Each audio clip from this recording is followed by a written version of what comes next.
Okay, I told you I was going to go through a handful. Actually, I'm going to try to go through 12 different news reports.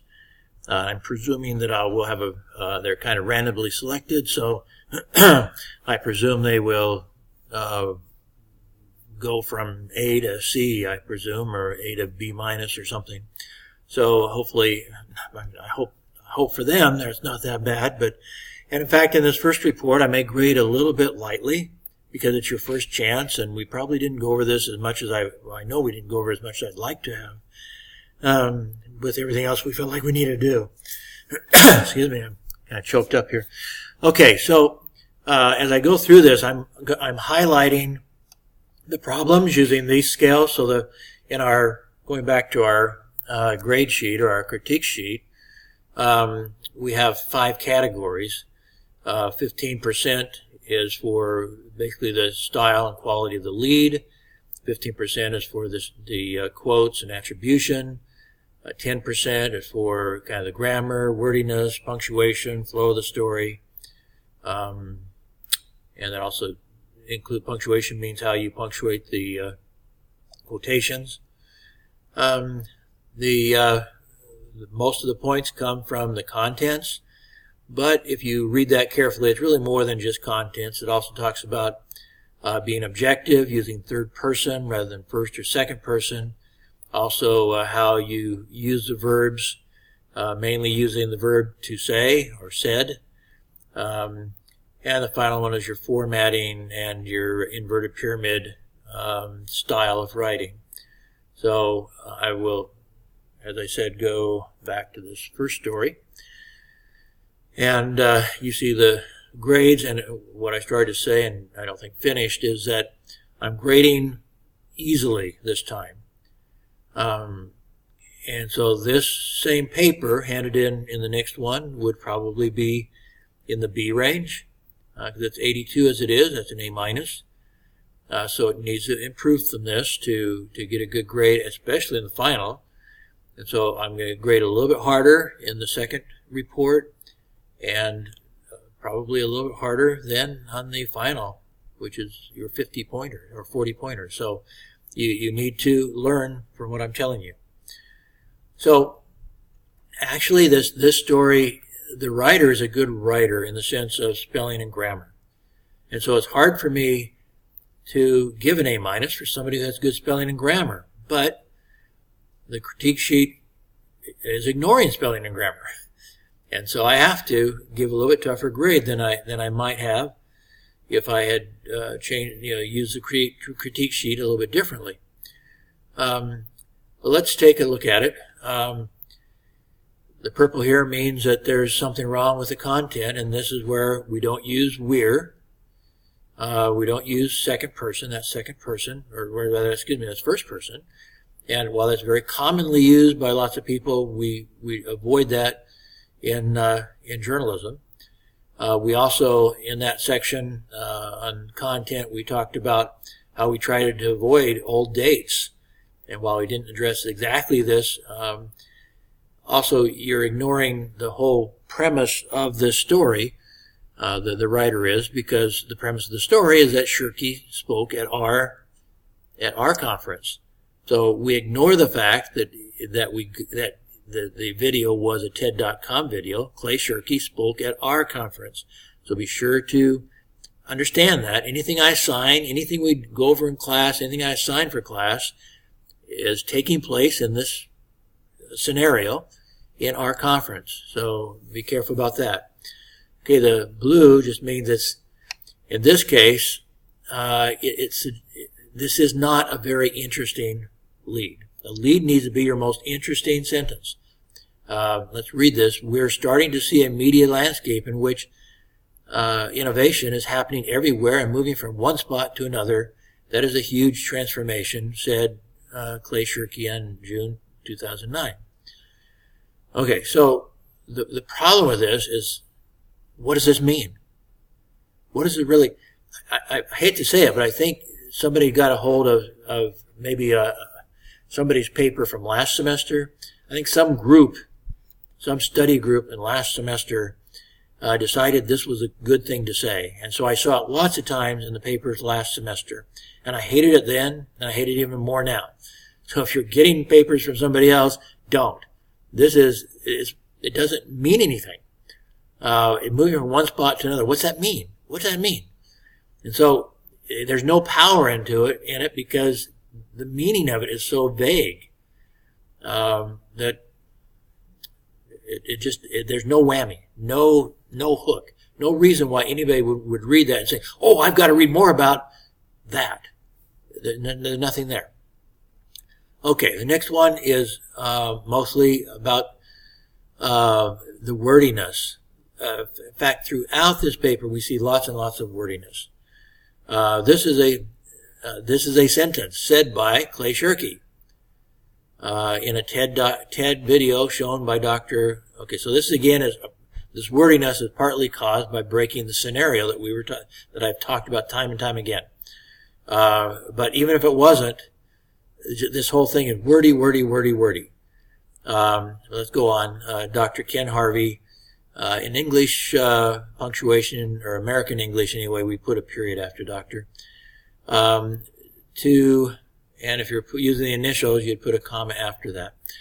To the attendees at the conference, history of mass media, AP style means comma goes inside the quotation mark, as I explained in the other one. Even if it's not a quotation, first off, we probably don't even need quotation marks around the name of the conference. In fact, we don't, period. But if we did, we'd put the comma inside. That is Associated Press style, which is used in most of the world. Which was aptly here is an opinion, aptly worded to the topic of the conference. Wordiness, unnecessary wordiness, plus one's personal opinion. The conference held, so this could be marked a different color, but I'm just calling all this wordiness. The conference held at Chaiman University, Malaysia's conference hall on October 14th, and Harvey was the keynote speaker for the conference. Okay, so it's just wordiness. All of this could be knocked down in about half this many words. Next one, we have a grammatical problem here. Also speaking at the conference were a group, not group of student researchers. This word does not match researchers. It should match group of researchers. So group. So that was a group. History of communication and media effects were highly discussed by Dr. Ken and students in the conference. Again, a sentence that has almost no value. What does this mean? Highly discussed. It means nothing. There's nothing in the sentence of any value, of any news value. Members would be actually just Harvey. No courtesy titles by AP style. Every newspaper has its own, but I'm trying to teach you AP style. And AP style is no courtesy titles at all, and only use last name, family name that is, and that's Harvey. As the lead speaker in the conference, we already said he was a keynote speaker up here. But so again, just wordiness, among other things. As the leading speaker in the conference, I know I put green there. I put green there because, wait a second, that's the wrong color then. Green. Oh, I see. Okay, there's lots of problems with this sentence. Wordiness. Also, Harvey briefly talked about. I mentioned in the other video, we don't talk about something. You tell us something of interest or don't say anything at all. There's nothing of interest here. Talked about. No. He said something. What did he say? Give me an indirect quote here. This, as a leading speaker, it also could be in gray as breaking the inverted pyramid style. Once we start saying first, second, leading, that sort of stuff, that goes contrary to inverted pyramid style, unless it has some value. In this case, you already said I was a keynote speaker, so it has no longer any value at all. It's wordiness, it's contrary to inverted pyramid, and it says nothing. So I chose the green I gave instructions about don't use about in the quotation section or attribution section. The mass media is the instruments, there we have a, first off, mass media is plural. That's more than one. Medium is singular. So mass media are the instruments. So that's really what's matching as media, excuse me.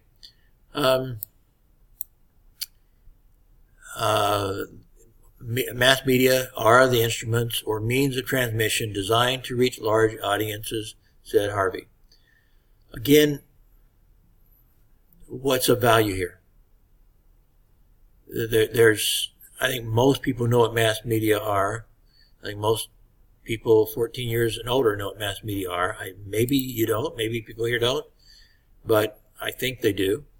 And if they don't, I mean, there's just not much news value. I'd say they know it.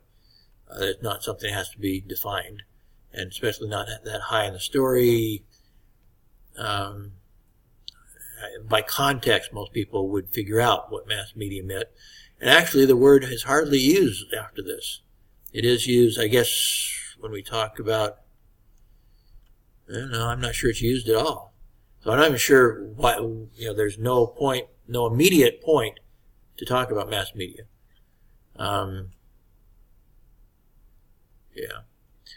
Okay, so down here, again, this is just wordiness. Said Jason Yee, presenting his findings on the stage. Nothing of value there. Next one, okay. Next one has to do with, this would be attribution, I guess, right? I'm getting used to my, that's content.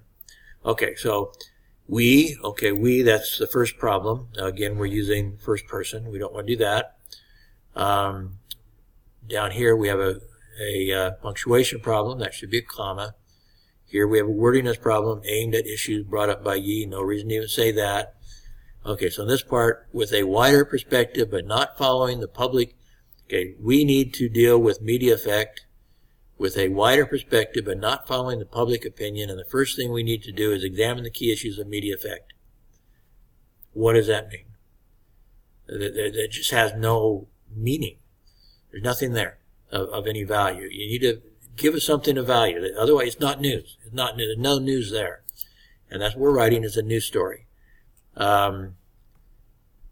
Getting into the history of the media, wordiness, but I let it go. First, wrong. That's going chronologically. Stated his point of view. I would have included view, except I had a different I wanted to break up these yellows. Again, he said. Harvey said. All these words could be just said. Harvey said. And then this should be a period. Getting into the history of media, Harvey said, Harvey first started his point of view. Almost none of that is of value, but it doesn't, if you're going to do that, you probably, if you said, then yes, the comma would be appropriate. But with all of that, it's really a sentence that you put a period there. But anyway, so there's a question whether it should be a period or a comma. If it weren't so wordy, it would be a comma for sure. Indeed, wordiness. There's no indeed. Great, opinion. No, we don't do a great advancement. Anyway, just words, opinions, stating up, you're picking up, you're just wordiness all the way through this. You need to watch out for. And this whole thing, this again, a very vague sentence at best. He stated that it was indeed a great advancement in the world during the modernity period. Give me something more specific. What does that mean? Why was it an advancement? What occurred because of that? So be more specific. It's just kind of like an about sentence. There's not much there, not much reason to have that sentence at all. Anyway, another student, actually a student here is parenthetical, he put a comma after that, also expressed her opinion. So again, all that should be replaced by said. said the books are treasure banks storing wisdom passed down. The writer is a good writer in non-journalism, maybe in high school. This is not journalistic writing. So, I mean, it's okay, but there's a lot of verbiage here that doesn't really say anything. It almost kind of, anyway, just not much substance to this news story. Here we have a direct quote. I'll let it go. Mention. Again, just pointing out, said should be there. Here we have where people were then, where people back then were using symbols. I'm not going to bother to read the whole sentence. Added, though, could be marked if I wanted to. We, another first person reference. Anyway,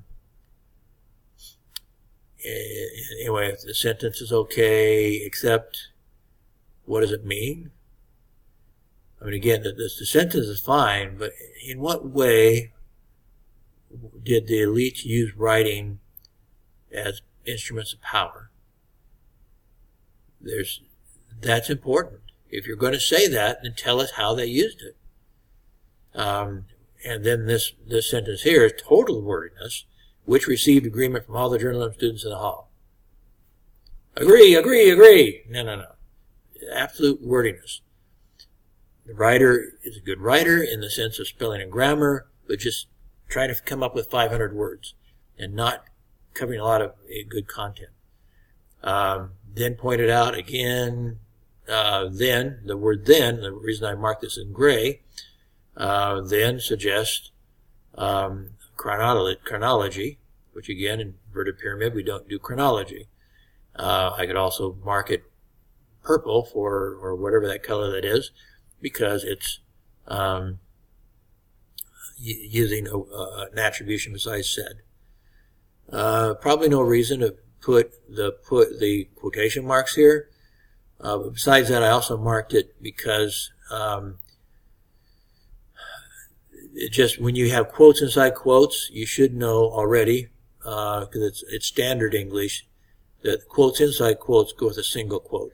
You kind of go back and forth. First quotes are double, second quotes are single, except in headlines, but in our standard writing, and if you had a quote inside of a quote inside of a quote inside of a quote, then it go back to double again. But this should be single quotes. Added, again, should be said.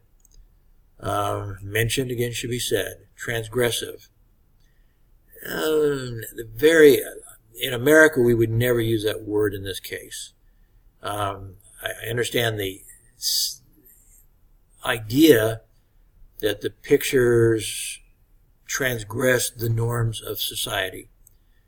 But I've never heard it used in that way in America, let me put it that way. And so I think you need to explain what you're saying. And you're kind of saying so down here, but this word by where it's at doesn't make, it's kind of based on the idea of they're transgressing something, but I wouldn't use that word. Down here, wordiness. Also, I would say it could also be purple or whatever that purplish color is. A lot of legitimate newspapers have gone to tabloid format, the main format. There's also really kind of should be end of a period here, probably, and start a new sentence. But it's also not worded right. It's just bad grammar. The main tabloid format usually uses. What I've tried to explain here is that tabloids are frequently used, like grocery store newspapers that use, sensationalized headlines to get people to buy them off the rack. However, tabloid is a size. It's not really, we sometimes refer to the tabloids because the newspapers that first really started using tabloids a lot were those that were being sold in grocery stores with sensationalized headlines. However, I've used lots of tabloids, and in the future, as newspapers are competing with with online media and so forth, tabloids are smaller and more convenient. If you want to read them on a train, it's easier to handle a tabloid than a broadsheet. I think broadsheets are going to disappear before tabloids are in format. And so it's kind of a confusing term here, and the way it's worded is even more confusing. So the whole idea is confusing. I'm not sure the writer understood what format mean or what the tabloid format is. And what I was trying to explain was that the tabloids is a term that is used as the sensationalized newspapers sold in grocery stores. But tabloid itself is a format that any newspaper can use. There are a lot of them here in Malaysia. Like I say, many of my newspapers were in tabloid format, and they definitely were not of a sensationalized type. It's becoming more common because they're more, like I say, easier to handle. People kind of prefer the smaller format and are going away from the large, bulky formats that we've had. A lot of people are, and also we want to encourage, news people want to encourage people to read them someplace other than just on their kitchen table. The big format is fine when you're sitting at your kitchen table, but they're not very good as you're traveling. They're not very good in a lot of places, and I think we're going to see them disappear. But maybe the whole newspaper, whole printed newspaper would disappear before the broadsheets are replaced by tabloids. But there are reasons why newspapers should go to tabloid if they're not. Okay, so those are the problems. And again, the paper, it seems like I'm criticizing a lot, and I'm trying to point this out to everybody, the problems with it, so you learn and you don't make these mistakes, particularly in the next paper and especially in the final exam. I would have to grade this pretty harshly in the final exam. Lots of problems as far as from a journalistic perspective. Wordiness, especially, is one of them. A few grammar problems, but mostly it's good grammar. A few problems in not writing very clearly. And ask yourself as a writer, all of you, ask yourself as a writer, is what I'm writing of value? Would somebody read this if they just picked it up in a newspaper? If this was, instead of being printed for Chaiman students, it was in a newspaper here, one of the villages here close, one of the cities close by. And they had a little newspaper that were spreading out. Would anybody read this? Because that's really what I'm saying. I want you to write as if you were writing for a real newspaper, and somebody who knew nothing about this class, why they would pick this story up and read it. And starting with the very first sentence, no, they would walk away from it. The lack of clarity in the first sentence in the lead, and the wordiness of the second, and the second and third paragraphs, and even the fourth paragraph says almost nothing. So you really get down, maybe, and while the fifth sentence is, like I said, is almost useless. There's nothing there that's very powerful. And so you're really getting down to maybe Jason Yee's quote before you get anything interested, and then it's not very clear. It also should be amplified. You have a good quote. What's he saying? What does that really mean? The quote is okay if you explain what he's talking about. Probably not as a lead. Well, even as a lead, it might be okay. If it were put into, done properly, written in lead format. It might even be okay as a lead, this idea anyway, but you'd have to change it really fast. You'd have to get to the point really fast. What do you really mean by saying that media propagate change in culture? And it actually, it doesn't protect culture, changes culture. What does that mean? The idea is interesting, so I think it's intriguing enough that somebody might read that sentence, but then there's no follow-up to it. What's that mean to me? What's it mean to me? So that's took quite a bit of time with that first one, but we'll go from there. Let me add two things real quickly. First off, this writer is a very good writer. Has natural skills. If this is her writing, I've taught people with about this level of writer have become award-winning journalists in America.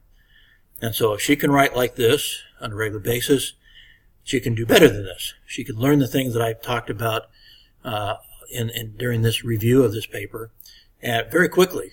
There's nothing magic about what I'm talking about. You do have to learn how to apply the skills of a journalist in a certain way to be successful. But when I was a publisher and editor before, I would hire people who'd never taken any journalism classes. And they start off like this. And I would have them read my crash course. Actually, it wasn't the full crash course. I'd written up just a few papers of how to approach journalistic writing. And then I'd put them to work, and I would go through their papers kind of like this and explain what was wrong with them. And they'd learn, and then they'd become award-winning journalists without any formal journalism training. So I am extremely confident that this writer can be an award-winning journalist in English. I don't know what her native language is, but if she can write like this in English, she can be an award-winning journalist in English. I mean, she just learns the stuff I've explained. The other thing is, I'm not going to spend so much time in each paper. I've taken this time to explain the main things I'm looking for, and so in subsequent ones I'll go a lot faster, and with each one it'll become clearer to you, hopefully, what I like and what I don't like. This is a good paper. I mean, the writer's a good writer. She's making some major mistakes that would keep her from being a professional journalist, but nothing that she couldn't improve in basically one day, and go becoming a professional journalist within a week.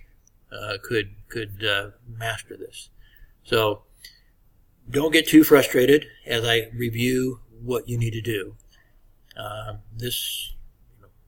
We can all learn. Now, some of you may not be able to be a professional journalist in English, but I'm trying to emphasize things that you can do in any language. The spelling and grammar, that's one reason why I'm not spending a lot of time with the spelling and grammar. But as you notice, I actually criticize this more, not for spelling and grammar, but for wordiness. And wordiness is wordiness in any language. When you think you have to use lots of words to say nothing or very little, that's a wordiness problem in any language. And so, okay. Anyway, on to the next one. Okay, so let me just, like I said, I won't spend a lot of time with this one. This is report number 2. It's quite similar to report number 1. The person has pretty good spelling and grammar. Looking at the lead again, that doesn't have some of the problems of the first one, but it also, a lot of things this person writes throughout this story could be, you could ask, so what? So what? Why does anybody care? Why does anybody want to read this? So on this lead is, people are always curious about some strange thing happening on the other side of the world, says Dr. Kenneth Harvey, da-da-da. Out of context, so what? There needs to be some context to that, or and a conclusion. You know, what are we talking about here? What does it matter? Where is this taking us? I don't know where it's going, and it doesn't go anywhere. Otherwise, if you said that and then said something else that related to that, that'd be one thing. But there's nothing. Nothing relates to it. So it's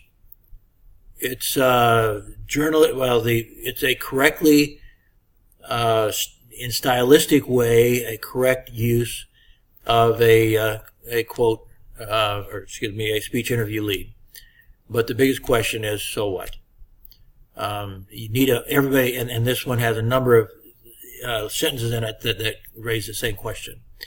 This second paragraph, this conference has been held,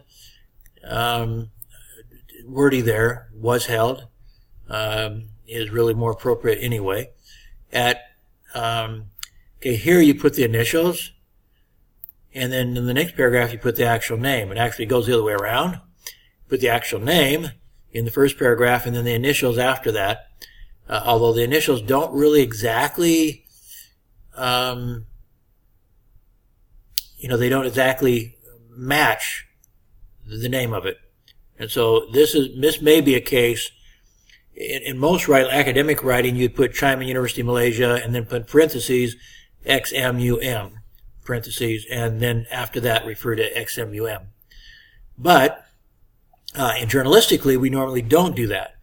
We put the name, and then the next time we just put the letters, but that presumes that the letters actually match the name. In this case, the letters don't match the name. There's three words in the name, and there's 4 letters, 4 initials. So basically, there's an extra M that would not allow a journalist, to just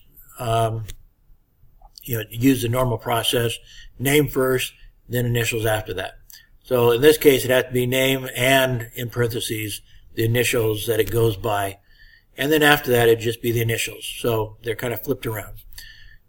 In this one, again, you weren't taught this, so I'm not going to hold anything against this writer, but all of this comma should be inside of that quotation mark. This comma should be on the other side of this quotation mark. This comma should be, it doesn't have an end quote.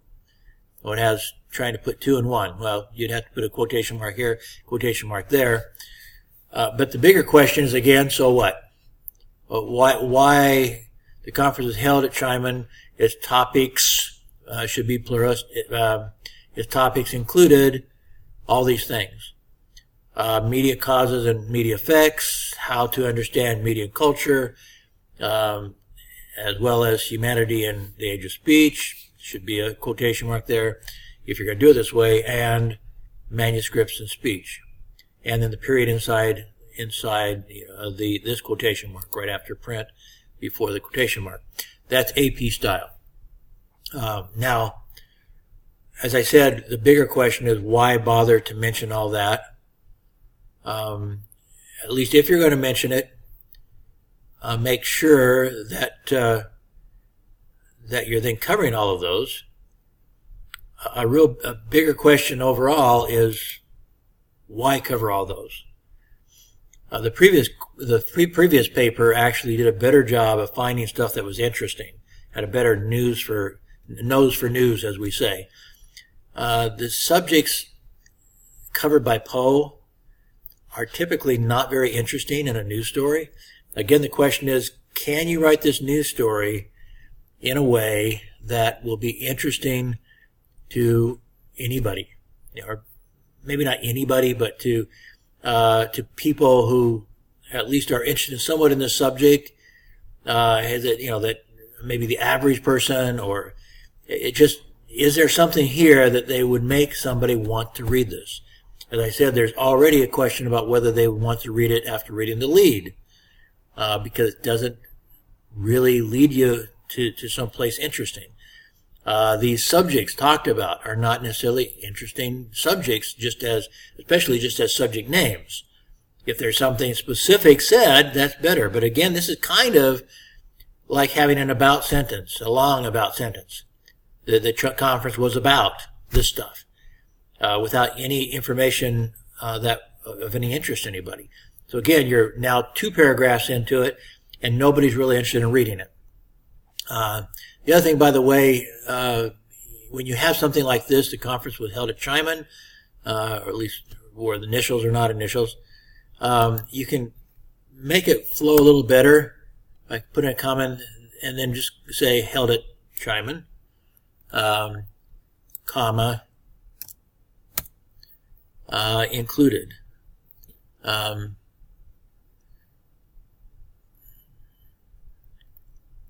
Maybe included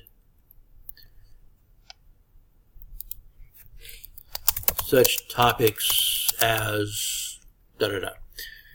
it just flows a little bit easier, and you use fewer sentences, and it's still not hard to follow. However, again, why include the subjects? Again, there's not a real strong value in naming the subject covered. So it's better, I would avoid it. And secondly, the other question is, again, going back to, do we even want to use Poe in the story? Does he say enough to make it interesting? Going on to third paragraph. Also speaking at the conference were journalism students, same from Chaiman University, Malaysia. Inspired by Harvey, they completed their presentations successfully.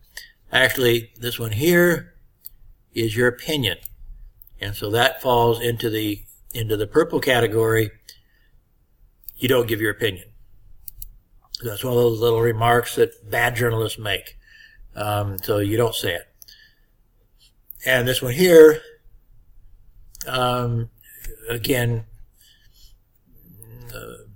I mean, it kind of needs to be said, but here we're three paragraphs into the story, and nobody's interested in reading it.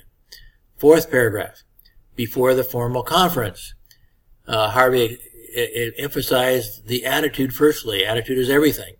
Okay, this has nothing to do with the conference, and if you can't figure out a way to fit it into the subject of the conference, which it doesn't, it just doesn't go. This is like, as I mentioned, writing a story about a speech, and somebody tells a joke, or quotes somebody famous, like also the story goes on to does that. You don't use it. It's not really part of the story. It's not part of the. It's just something kind of an aside that maybe is interesting to you, but it has nothing to do with the main gist of the story. You go back to the lead. What does this have to do with the lead? And the answer is nothing. And so this goes out. Harvey shared his years of experience. No, again, you're wasting too much there. You might say something, like, back up someplace where you introduce me. Probably not here, but maybe down here. Maybe turn this around. Sometimes you turn this around and put said first. Said Harvey.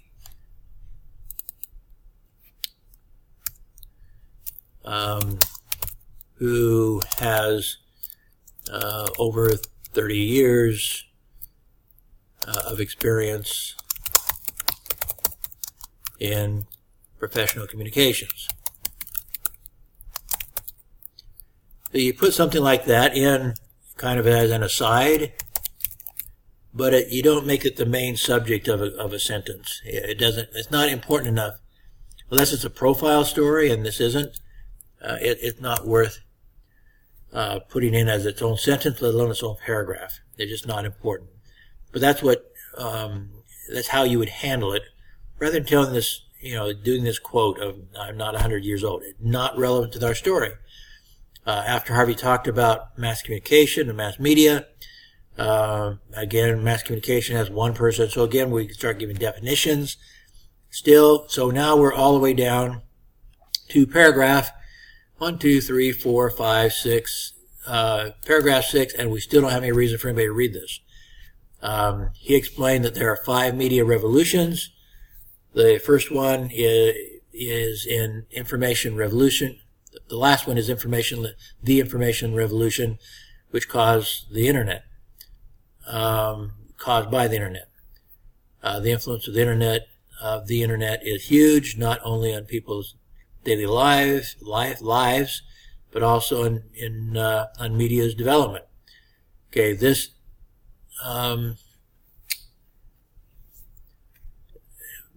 sounds more like your opinion, or the student's opinion. So this may be a case that you'd have to put the attribution again. You might have to put it in here, if Harvey said. Because you've gone quite a ways away. Here are the attributions at the very beginning. You've got, now you're 3 sentences into it, and it sounds like an opinion, and it's not clear whose opinion it was.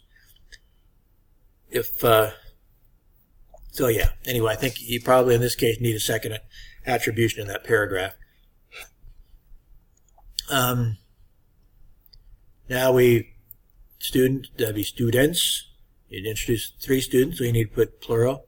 Discuss thinkers and critical theories, the reason why media rise and what media do. Again, very vague, and partly because Poe is very academic and very vague when it comes to anything that most people would be interested in. Again, a reason to question whether we even need to use Poe in this. I would, as I mentioned earlier, I'd make this into the direct quote into a separate paragraph. And so that's just, I'm trying to, I just find it easier to separate them. I like short paragraphs. Editors in America like short paragraphs. So my rule of thumb is, we don't put a direct quote and an indirect quote or, not a sentence without quotation marks in the same paragraph. We need a comma here, abilities, comma, right in here. And now repeating the complete name is not done.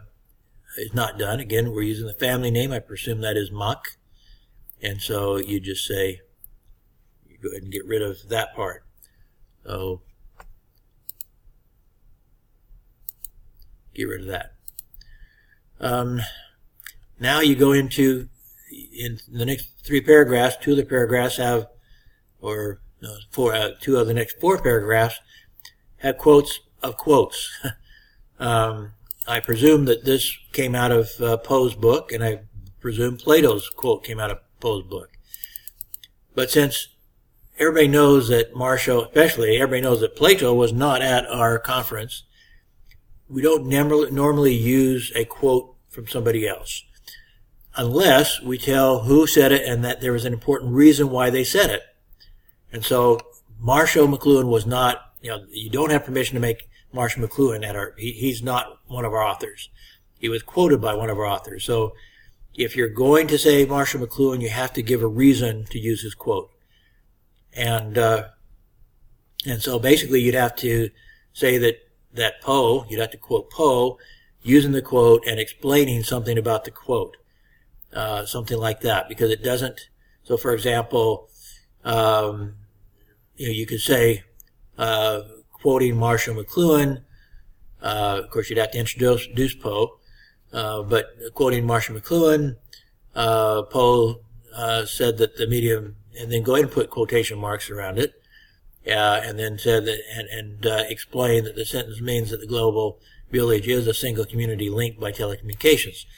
So there is a way to do that, but you should not be quoting Poe and Plato in this. They were not people at the conference, and particularly Plato wasn't there. I'm really sure. So that we don't use in journalism. We don't use quotes of quotable people, whatever. Quotes of somebody used in a speech, for example, we don't use. And so that's basically what we have here, with quotes that Poe used in his book. So that Poe is our person that was there, not Marshall McLuhan. And so we'd have to have a reason, and it has to be a pretty good reason, to quote Poe quoting Marshall, that sort of thing. It's a little complicated. I may have to work with you to show you individually how to do that. Well, maybe I'll show you here. So in this case, for example, you could say, let's say we already introduced him. Well, maybe we don't.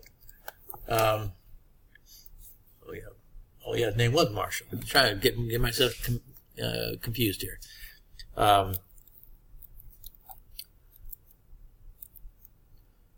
So Marshall Poe,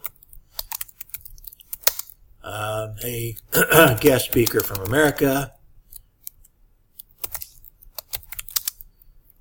I don't know if he's from America, but let's say he is. Quoted Marshall McLuhan.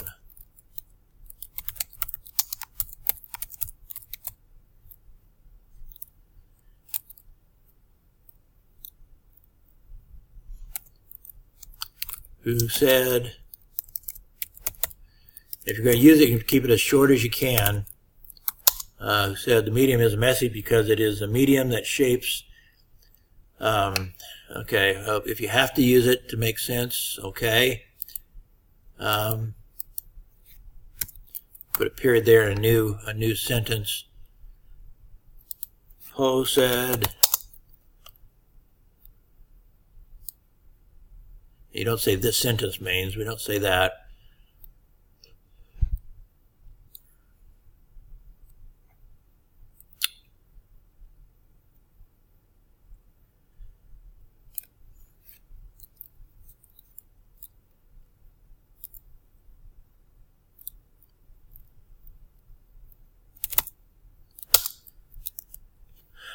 Said the global village is a single community linked by telecommunication. Okay, so now the big question, once you've done this, if you feel compelled to do this, then ask yourself, why quote at all? Why not just, even though he was quoting somebody else, it came out of Poe's mouth. And so why not use it as an indirect quote from Poe? So even though he was quoting Marshall McLuhan as a direct quote, to Poe, coming out of his mouth, is an indirect quote. And so rather than doing this, instead you say Marshall McLuhan, or Marshall Poe, a guest speaker from America. Then we pull this out and say, well, maybe, I was thinking we could just meet him as a message, period, and then put some, make the rest an indirect quote. This one's very famous. So that's one reason you might quote Marshall McLuhan, but I still think you can get away without it. And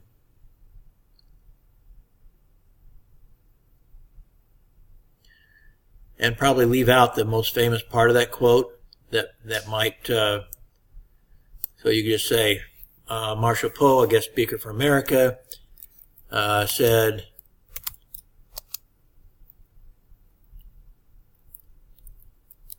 maybe go into plural, media,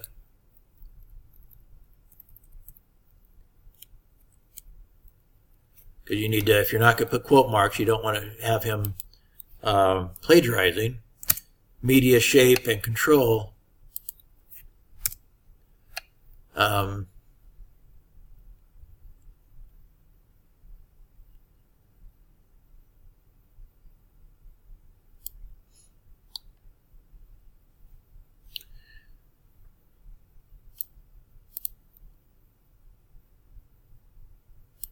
Maybe something, even this quote, again, taken out of context, doesn't make a lot of sense either. So you might say shape and control information.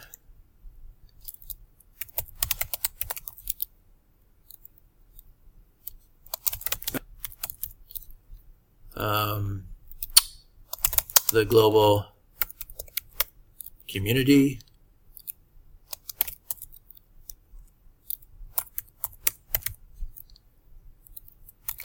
Shaping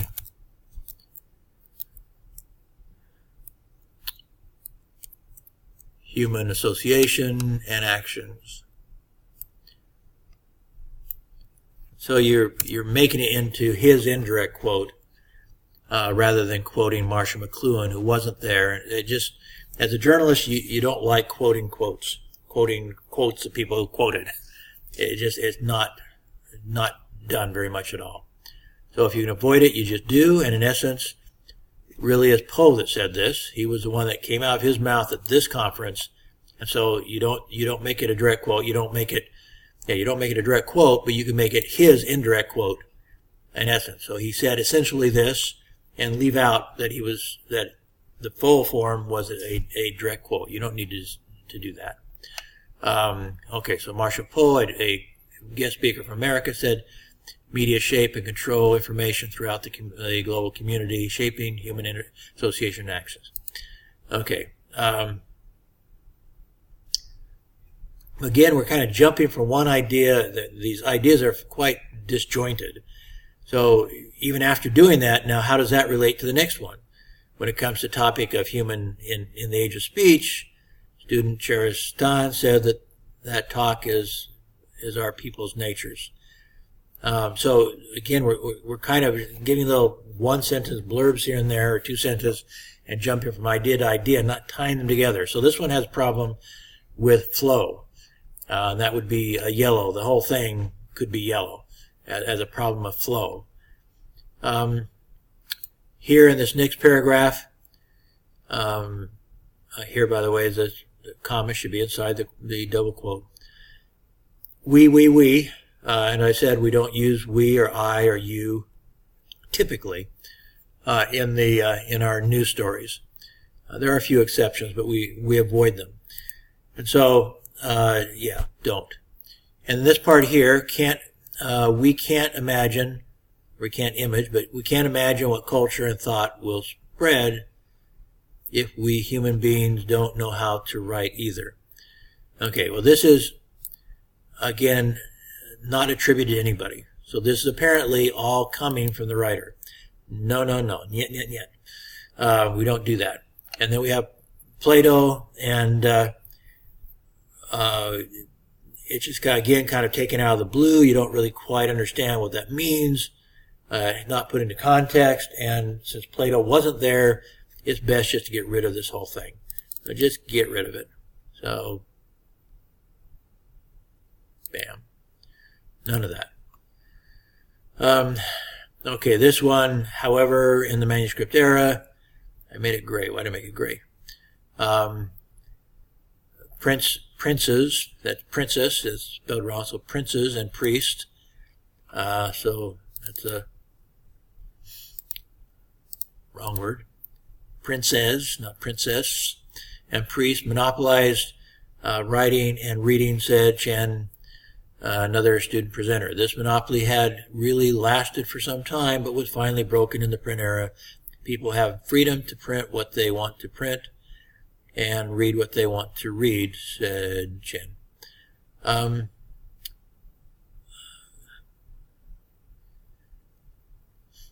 think the reason why I made it gray was it actually was only 3 sentences, but I just made it gray to point out that I would break that in half. I would break away this last sentence and make it a separate paragraph. Again, I don't put non-quoted sentences in the same paragraph with quoted sentences like that. But I made 2. I'll put it back for now. Okay. In addition, So we get down here. This should be the subject of newspapers. Yes, on the end of that.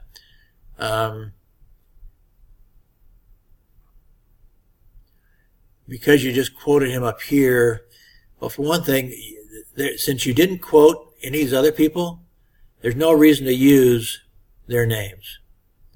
And this subject that they gave a presentation is pretty much irrelevant.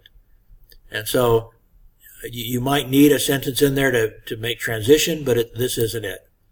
Making a presentation about it is not interesting. So something else like, and since he's the only one you actually quote, indirectly or directly, we can put him down here. Of course, again, this should be plural. Newspapers. I'll make it capital so you understand. Newspapers created a lot of impacts. Impact is fine. No S. In the society and country today, although in this age of informatization, not an English word that I've ever heard, people's demand for newspapers has been greatly reduced. Newspapers still, although in this age of informatization, probably better said digitization, people's demand for newspapers has been greatly reduced. However, it's this last part of the sentence doesn't make it. Newspaper still has its own significance to exist. Yeah. Anyway, it's a kind of a gobbledygook, wordy sentence there. And none of this last sentence or last paragraph is needed. At the end of the conference, problem with that, it's breaking the style. Again, it's giving, this is not inverted pyramid once you say at the end, not inverted pyramid. Harvey made a summary and commented on the student's presentation, irrelevant. It has no news interest. The conference was a complete success. That's your opinion. Not there. Nothing here is good. So basically, a lot of the forms were okay, but the content was not interesting. There was very little here that was interesting, and the very rough flow from idea. Nothing came from Lowell's book and from presenters from Lowell's book. And Lowell's book is much more interesting than Poe, and so making the whole thing circle around Poe is a problem. I don't recommend that to anybody. It's just, I've said this many times in class. Everything about Poe's book is so what? So what? So what? So what? Why does this have to do with why is this of importance to anybody but an academic? Why is it important to our students even? I'm going to ignore Poe next time I teach this class. I'll give a little bit, I'll teach a little bit of him myself. I'm not going to have students teach Poe again. I'm sorry I had you teach him this time. Because he's too hard to understand, too hard to explain, too hard to make interesting, too hard to make relevant. I think I can tell what is important from Poe's book in one lesson and then drop it. I probably teach 1 2-hour lesson on Poe and forget about it, and have the students present stuff that is more relevant. So that's what I'm thinking about next time. I've been wrestling with this since I got here in middle of May, taking over this class 5 weeks into the last semester, and there's no reason he's just not relevant to you or to the real world. He's relevant to academics. And so I think his book is relevant to somebody working on a master's degree or a doctorate. He's not relevant to you, and he's not relevant to the professional journalist. He's not relevant to most people in society. They could care less about what Poe has to say on this subject. And so for you guys to center a story around Poe is very dangerous, because almost by definition, you're going to have a really, really, really hard time making it newsworthy, because he's not newsworthy. Like I said, I can maybe make enough newsworthy out of Poe to make 1 2-hour presentation. That's what I think as far as newsworthiness, what's relevant to you and what's relevant to me and what's relevant to the real world is about 2 hours of Poe's book. Beyond that, he's relevant to academics, and that's it. That's my opinion. And so that's how I'm going to treat him in the future. But so it's the fact that this story centered essentially everything around Poe made it pretty boring. It's not a news story. Basically, it's just not much news, and there's not much reason for anybody to read this story. And they would not have gotten past the first few paragraphs. So again, the spelling and grammar is pretty good. There's a few mistakes here and there. Some things like this part here, I didn't teach you that stuff. That's AP style, not really universal style, but AP style. Other things, there's students instead of student when you're introducing 3 people. Stuff like that. Just a few little errors. So when I come looking at what do I do with this, I can't punish the lead any more than I did the last one. The last one actually really wasn't quite this good, but I was kind of generous with that one too. So I might go ahead and give it a 12. This one, and although I guess my criticism is partly the lead and partly it's kind of whether it's newsworthiness, so I might end up taking some off the content as well, because I don't find it a newsworthiness. The quotes and attribution, it's kind of a mix between this and the content that we marked green, in that you were attributing to non-human or people that weren't there. A few places where when you launch into your own opinions, we don't do that. And you basically, the rule under quotes and attribution is essentially everything is attributed. And of course, when you launch into your own stuff, nothing's attributed because it's your own words, your own ideas, which you should not use. So in this one, I don't know, maybe 12 again. Grammar, like I said, there were a few problems here and there, but certainly no more than the last one. I can't remember how exactly I marked the last one. So that one's really not that bad either. So that might just come down a couple of points.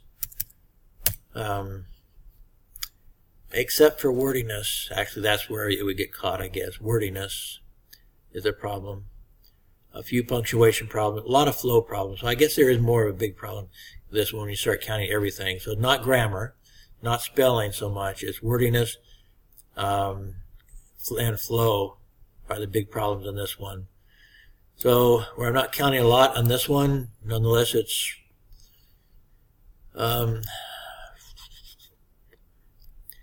so wordy. It's so wordy. I'm going to knock it down to about 4. Some problems with this, with the inverted pyramid sort of problems. I'm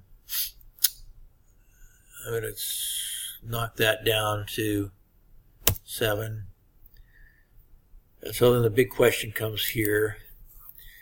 Sometimes I have to admit, I have to kind of say, okay, what do I really want to give this? What do I think it really deserves? So when I get down here to total, I kind of say, well, it's kind of like the last one. The last one had problems this one doesn't have, and this one has some problems the other one doesn't have. So, you know, what if I gave it an 82, again, another A minus? Yeah, next time I might grade harder on it, so you have to be aware. But to get down to 82, here's 3, 6, 6 more, that's 12, that's 15. Well, I might go even a little bit lower than that.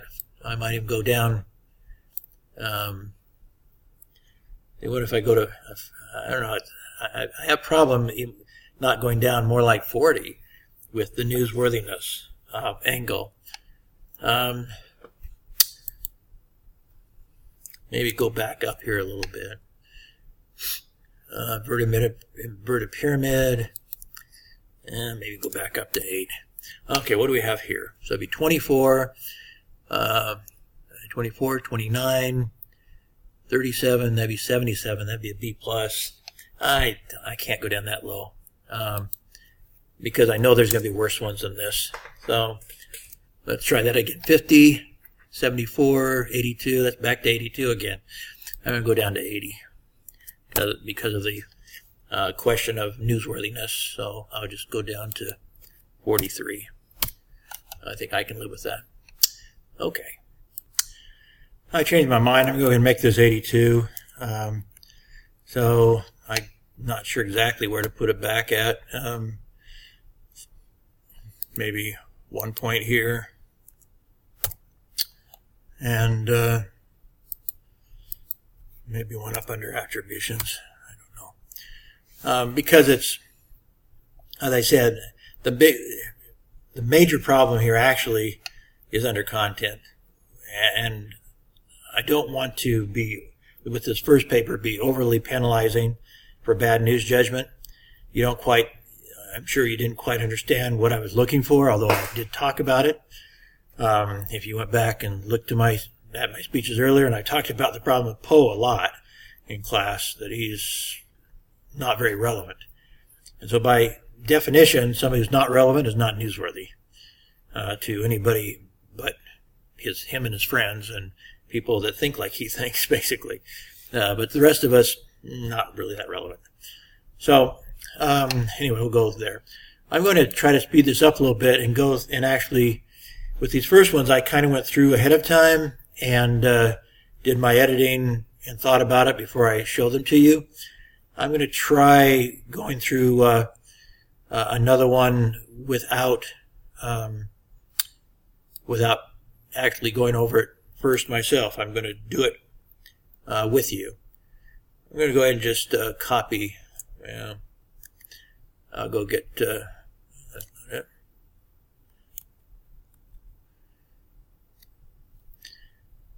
this is number 1.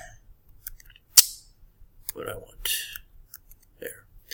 Okay. I'm going to copy this part out and paste that on top of the next one and go right through it.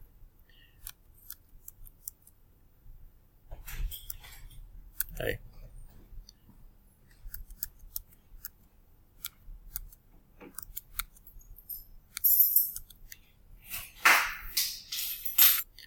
Okay, so we're going to News Report 3.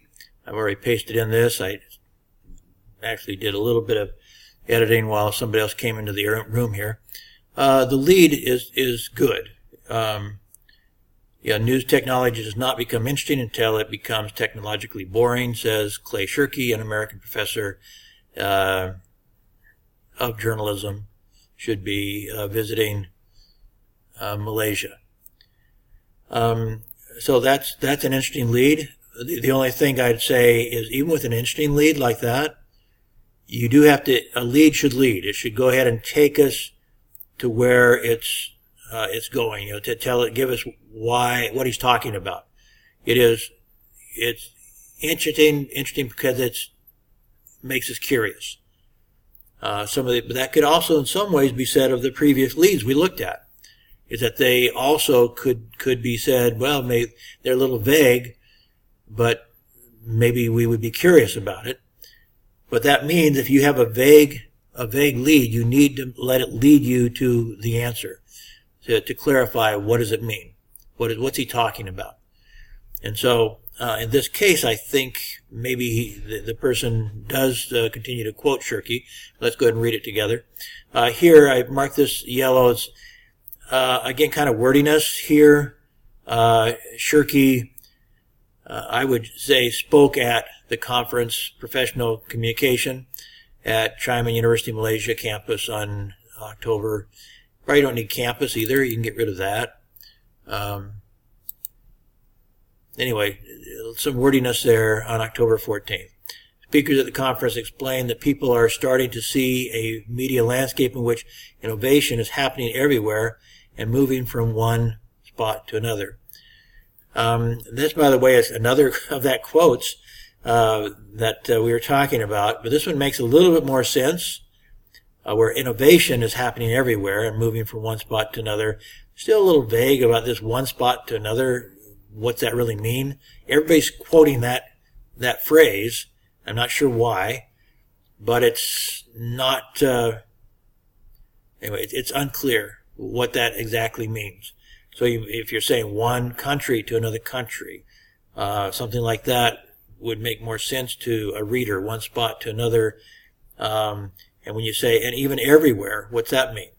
So you might, to really say it as an indirect quote to where people understand what you're saying, say that innovations are happening throughout the world and moving in every direction. Something like that is what he's really trying to say. He was talking about some innovations in Africa that moved from Africa to America, for example. I think that's where this came from. But it wasn't actually a very major part. That's why I'm kind of getting a little suspicious about how this phrase is spreading throughout the campus, going from one point to another point, and whether people are borrowing papers from other students who like that, because like I said, last semester that phrase was thrown around so much and exactly in the same way that I became very suspicious of it then, that it was part of I'm not saying you shouldn't have study groups, but you shouldn't have exactly the same words coming out of the study groups. Study groups are to learn. They're not to help each other and basically co-write everybody's papers. That is not for. Okay. Anyway, going on from there. The media landscape was as easy conceptually and to deal with the idea that professional broadcast messages to amateurs increasingly slipping away in a world where media's global social. This is not a direct quote because it's too awkward to be a direct quote. That's one problem. If you have a direct quote that doesn't make any sense, there's a lot of ideas there that he did say, but the grammar is so bad in this that it makes no sense.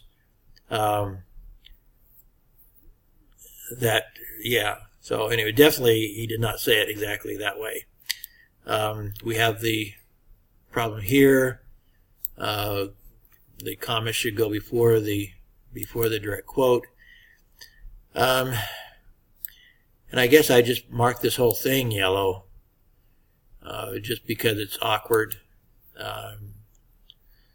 Other speakers present at the, really more who presented other speakers at, you don't even need that. Other speakers at the Chime-In conference were Dr. Ken Harvey and then some of these other people.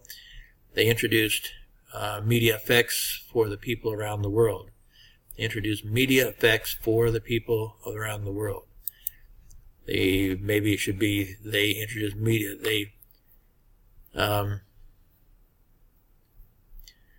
Again, trying to make it more relevant, something like they discussed how media is impacting people. Maybe the changing how they introduced. They explained how media. That the changing media is having an impact on people throughout the world. So you start giving it a little more substance and not make it quite so much of an about sentence, and also get rid of some of the bad grammar in it. So I would, I would get rid of that and write, let's try it here this way, put it, red ink in here. Yeah.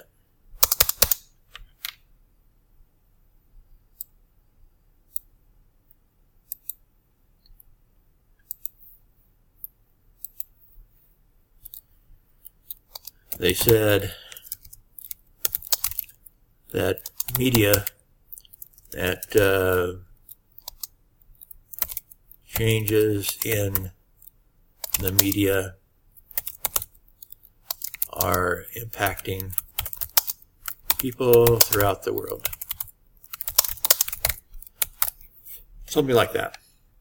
Media effects can be defined as social or psychological responses occurring in individuals, small groups, organizations, or communities, Harvey says. First off, that would be here you'd put a comma, not a period. And you would put a period afterwards. You put a period there. So, and because it's starting a new sentence. And you got extra space here you don't need. I mean, media spread the information quickly and people easily to access many knowledge, such as culture, education. Again, very awkward. And certainly I did not say this. I know I didn't say this. So dealing with accuracy, that's a issue of, I may have said I may have had kind of some of these ideas, but I know I didn't say it this way. So we're dealing, again with, in this case, with content where there's accurate media spread. Media spread the information quickly and people easily, to people easily. Just bad grammar in here. To access many knowledge. You don't have many knowledge, you have much knowledge. Many is when you can count something. Much is if you can measure it like water. Knowledge is like water. You can't count knowledges. So it'd be to access much knowledge, such as anyway, it's awkward. I definitely didn't say that. So this is more of a word issue, just awkward. Okay, another speaker said media improve the interactivity of audience, especially in communication and news. Again, I would break it paragraph right there. We've got extra spaces here we don't need. She says, because internet in its public form for almost 20 years, changing media becomes more social and biggest pattern, she says. Yeah, you've got major grammar problems here. I'm not counting a lot of grammar, but it's to the point here where it's getting to where I have to really think hard to figure out what the heck you're trying to say. You have major grammar problems, I'm afraid. There have two types of people. There are two types of people.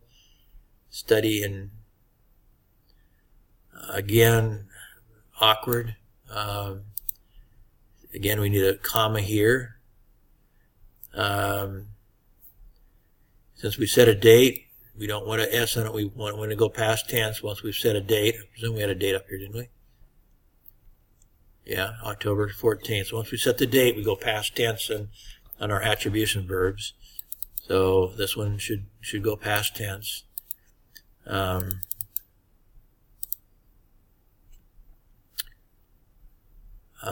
Active audiences is, again, grammar problem. Audiences are, although I think it's leading us into more grammar problem. Active audiences is fully aware of media and express their own opinion to media, which, while passive audiences is passively follow. Again, I don't believe that can possibly be an accurate quote because it doesn't make any sense and it's grammatically terrible. So I'm not sure. I mean, it's a little bit of yellow and a little bit of a. I think you're making up quotes basically, and you're thinking that they said something like that, and maybe they did say something like that, but your quotes are really off.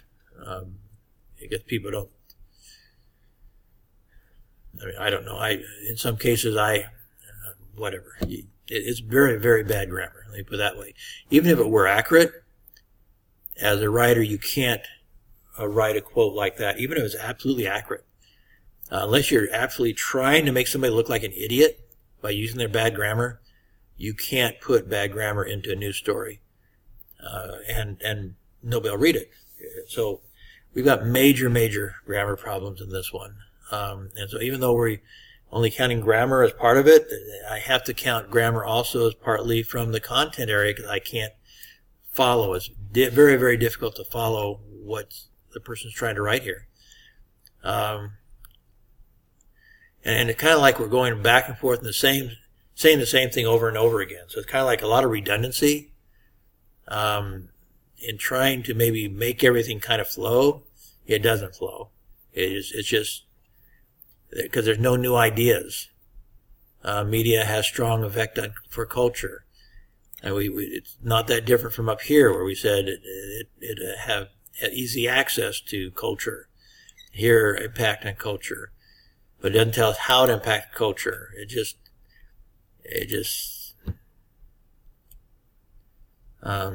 Anyway, we're not getting anywhere. We're just kind of going around in circles without much knowledge. Harvey said that some impacts are considered many people to be negative. Media now is slowly destroying local cultures. Again, there's awkwardness in every sentence. That's a problem. I understand what you're trying to say, but it's a problem. Now media's global, social, ubiquitous, and cheap in the world. Again, this is really a quote from the video from Shirky. But again, this whole thing is so awkward. You need some help on grammar. And none of it makes any sense because the grammar is so bad. You need to get some help with your grammar. She explained that the former audience are now increasingly full participants.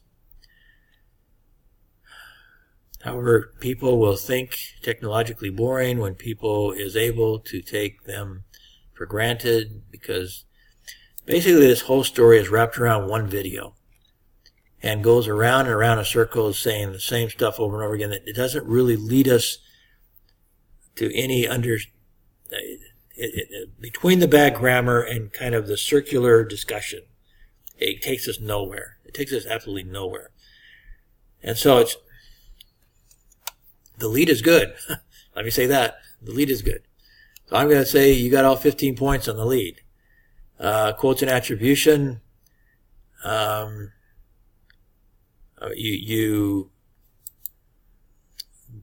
have attribution in most places, so in that sense, that's good. And where I explain that you have to be accurate is down here. And where I say you have to use quotes properly is here. I would say you use inverted pyramid pretty well. So the big problem are these two. And your grammar, and to some problem, it's a flow of story problem also, in that you're just going around in circles. So it's not flowing from a new idea to new idea. It's just going around in circles. I can't give a good grade to this compared to the previous two. The other two, and that's why I was hesitant to bring the previous two down very far, because I knew we were going to get to something like this. And this one is hardly understandable. The lead is good. The form of quotes and attribution is okay, but it comes down here to inaccurate quotes. Kind of, well, let me see, on the flow of story, like I said, I need to knock that down, and the grammar, basically this just got to be 0. They're just, the grammar, between the grammar, some punctuation problems, and the flow of the story just going around in circles, it was just hardly understandable, and not getting a clear picture of what the value of this story is at all. Somebody abandoned this very quickly. And then we have a problem with quotes being very inaccurate, because they're not, all of them are bad grammar, and the original quotes, and most of them were not that bad a grammar, like quotes from me and quotes from Shirky, certainly. Maybe some of our speakers speak in bad grammar, but even if that's the case, you have to correct their grammar. So I'm not blaming the speakers on this. And then when we get to the contents, not only are there a lot of inaccuracies, and because inaccuracies in understanding because of the poor wording, that's part of it. There's also the question of did you took a good idea and you basically made the whole story out of one idea that came from one video, and you attributed to a few other people that quotes that didn't make a lot of sense. Again, partly for the grammar problem. That's why sometimes I have to go backwards on this.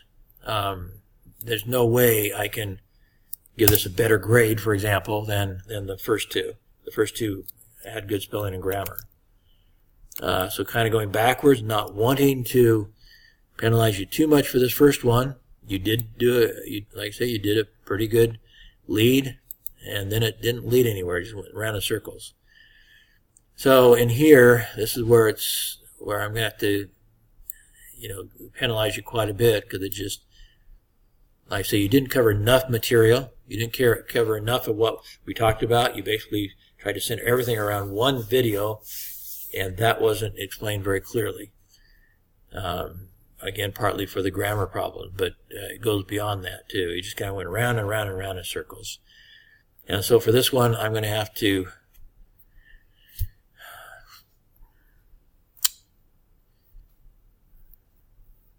knock it down to 30, which will give you a 70, because it just doesn't. I can't get anything out of it. It's just too bad at grammar, and going around in circles, not enough material. I think I have to go with the 70 in that one.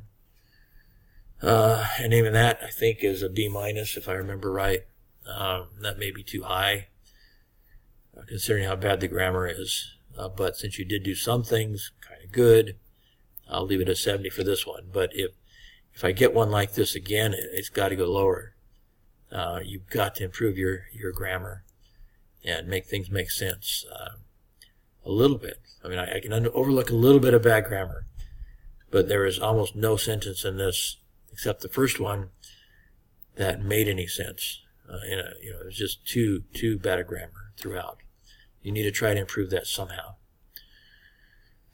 Okay, so I'll save that. Go to the next one.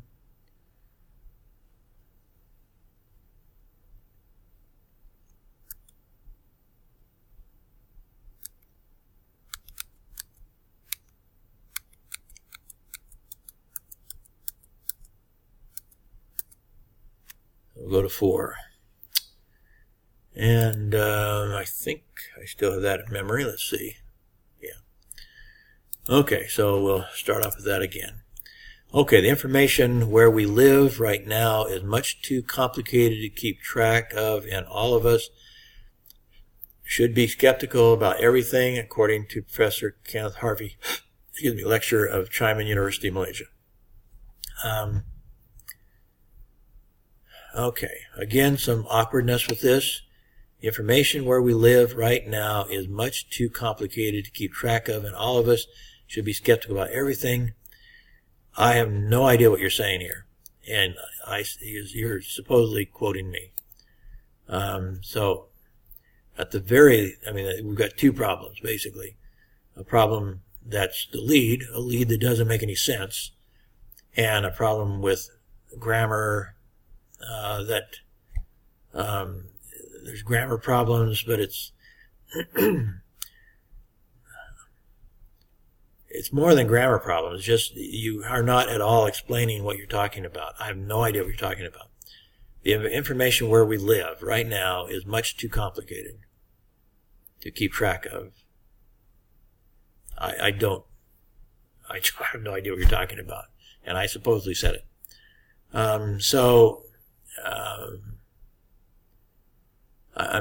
I guess for now I'll call it a blue area, but it's certainly a word problem too. We'll check on that later. Harvey was a keynote speaker for the conference History of Media held at Chiman. This is where you'd probably put the date, although you have a date up here.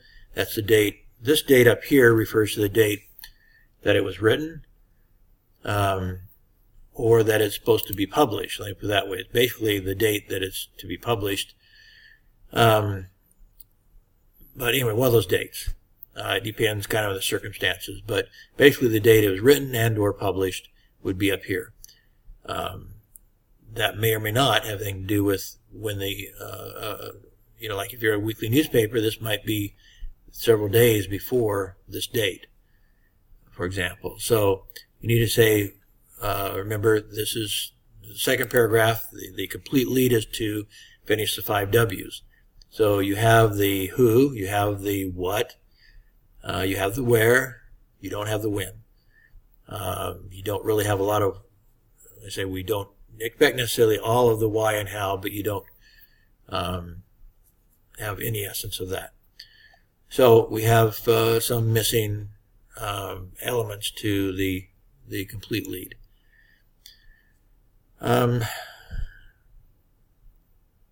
Okay, alongside him to speak at the conference were a group of student researchers, perhaps you mean, from the university.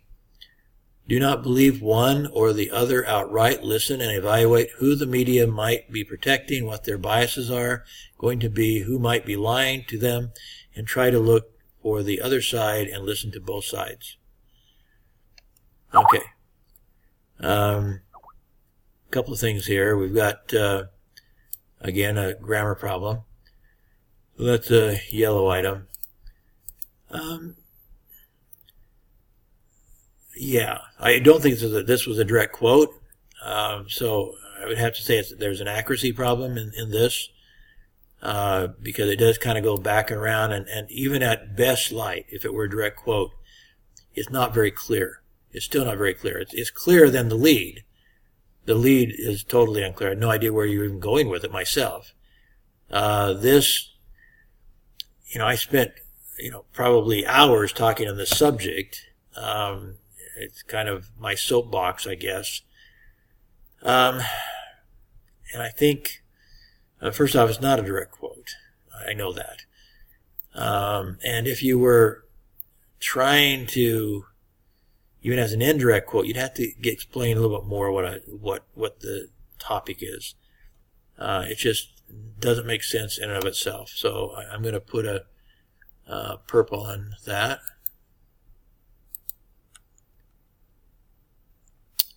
He told students to analyze news by who is controlling the media and to look for several sources instead of just relying on one source and not questioning that source.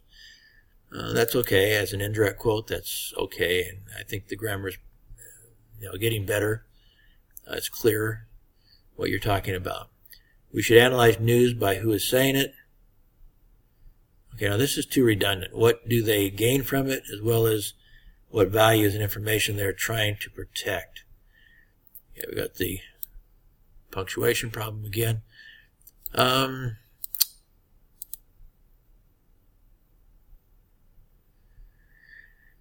You're very slowly getting to what I was trying to explain.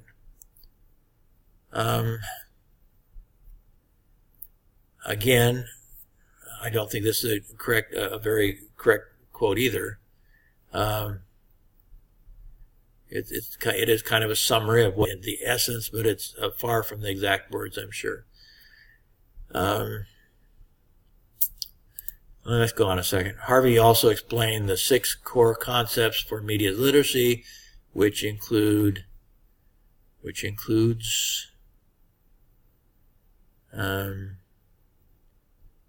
it would be include. You would get rid of the S because it's more than one concept. All media messages are constructed. Media messages are constructed using a creative language with its own rules. Okay, this came from a slide. Student researchers, again. From Chaiman also shared their findings related to history of media in the conference. Again, this is kind of like an about, so it's kind of a boring. It's better to try to say this and put some news behind it, put something of interest, because so far in this sentence there's nothing hardly worth reading. It's a transition sentence. So it has some value as a transition sentence, but it's better to have value as a transition sentence and also to have information in it of some interest. There's no interest in this, nothing in this sentence that's interesting. It's just making a transition. So, it's one of those, it's not ideal. I'm just going to mark it for yellow. I can't penalize you very much with yellow. There's only 10 for that total thing. Pose 8 attributes that make 8 attributes make. There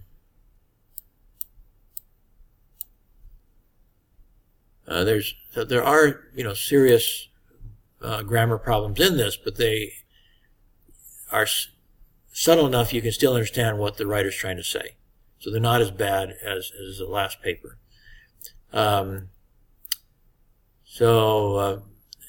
Attributes that make a handy medium are accessibility. You just name them all. said Yangtze Kin, a student pursuing a journalism degree at Chaiman. She then further explained the definition of the 8 attributes mentioned above. We don't say mention above. We don't make references like that in journalism. We just actually cross those out.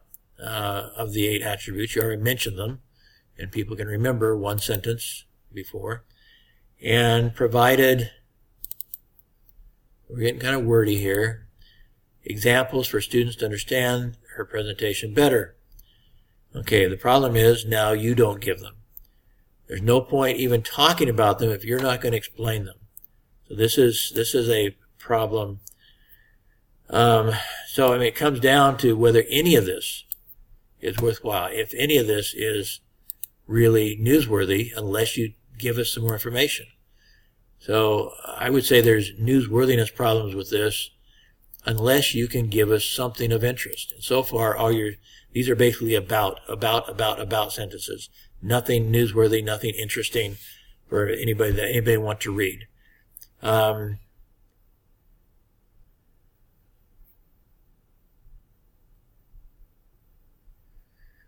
Okay, so we bring in Plato again. Again, we've got the punctuation problem. Tan pointed out that Plato used the method dialectic, a kind of debate in which real people present arguments and other real people affirm them by means of logic to find truth.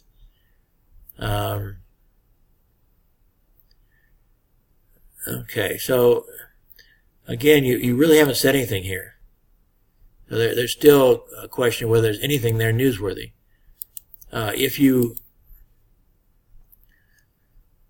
The fact that he's a news critic, that doesn't tell us anything. What did he criticize? So you haven't given us anything that he criticized. And then here, I thought you might be getting to something he criticized. And then rather than telling us anything he criticized, you just talked about the dialectic method. And again, you get to the question, so what? What is your point? How does that relate to being a media critic or a philosopher as far as that goes? So we still haven't found, so far, we're having a hard time finding anything newsworthy in this one also, just like the last one.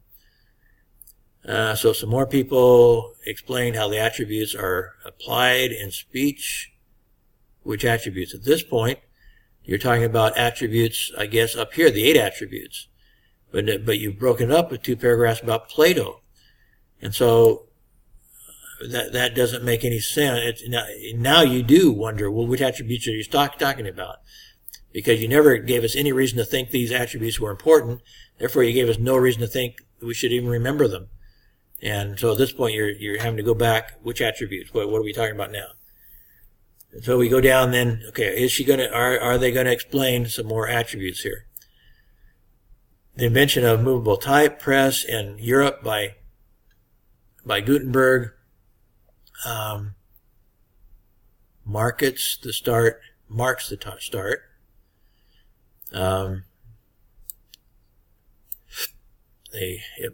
start of the Gutenberg's revolution and the dawn of the printed book. More problems there with punctuation. Said Louis Tong when explaining the history of books. If you're going to use a direct quote, and I like direct quotes, but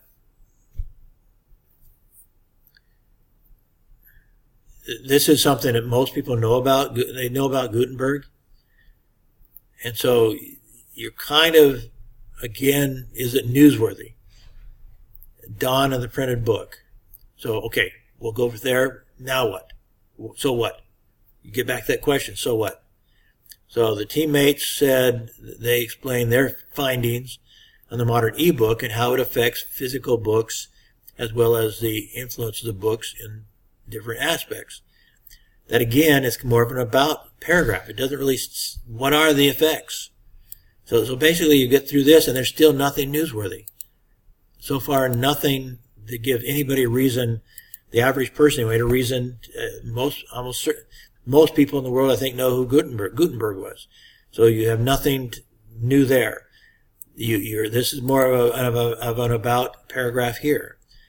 Newspapers started off, no transition, jumping to newspapers, as something brand new to the society and soon changed into something revolutionary, and it's now being conquered by technology. Again, we've got the punctuation problem.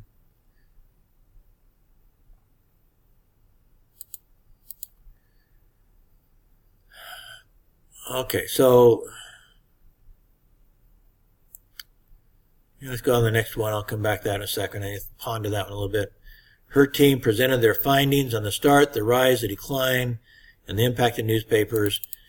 Okay, so again, there's nothing news there. This is definitely an about paragraph. So you have lots of about paragraphs, or paragraphs that have nothing of interest to anybody.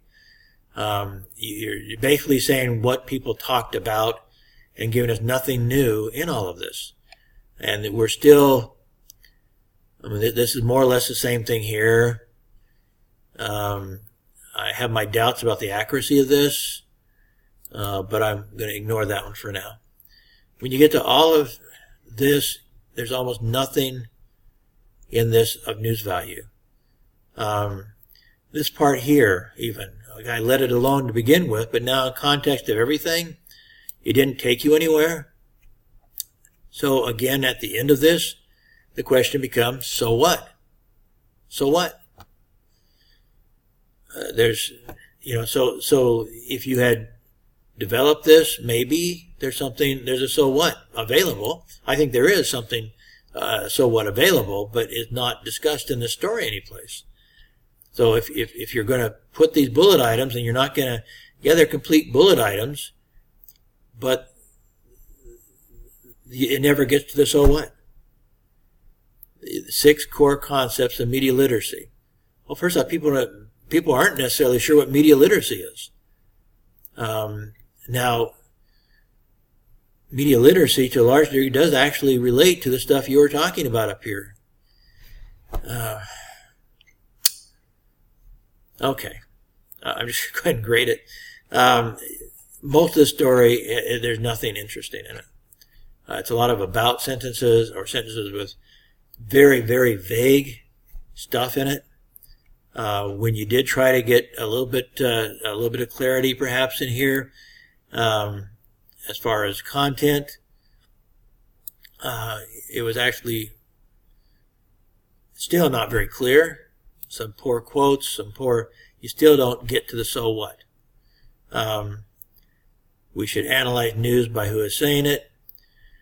It has some value, but this part could be developed a little bit more clearly and less awkwardly.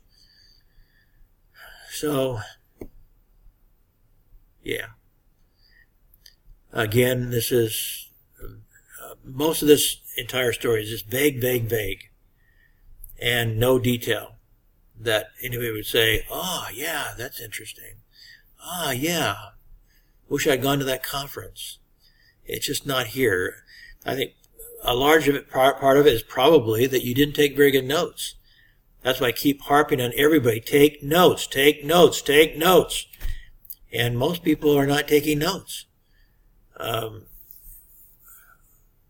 Once you take the notes, then you probably should type them out while you can still read your handwriting. And when you're listening, try to listen for quotes that are interesting. Again, one of the things that the professional editors said one time when I interviewed them was that they actually did not want their reporters to have skills of speed writing or shorthand, something where they could be very exact on everything that was said. They actually think a good reporter has to some degree, edit while they're listening. And so while they're listening, they're saying, okay, well, that's interesting. I should write that down. and then they ignore other stuff going on while they write down a sentence that they find very interesting. You might also, if you have a hard time taking notes, at the end of the lecture or the discussion, the presentation, then write down the ideas, the core concepts that go along with that direct quote. And you can go ahead and make the core concepts into indirect quotes. But make sure you have quotes, indirect or concepts that are interesting. There's just not much here of interest. It's very, very vague, and it's just not leading us anywhere that a normal person would find interesting. Having some trouble going from one eye to the other, but the ideas themselves are extremely vague. The ideas from Plato, the ideas, about the attributes, nothing really explained. No, either the attributes of Poe nor the attributes of media literacy. You needed to kind of discuss those a little bit. What do these mean? And just as bullet items, they're a little vague. But if you go on and develop those ideas, if these ideas were developed a little better, it would make some sense. Even these ideas ahead of them.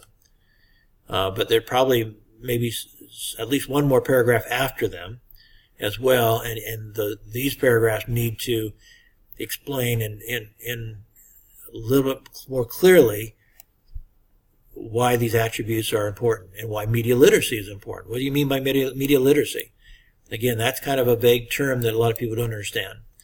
So you almost have to explain that before these bullet items make any sense. Okay, going up to get a total on this.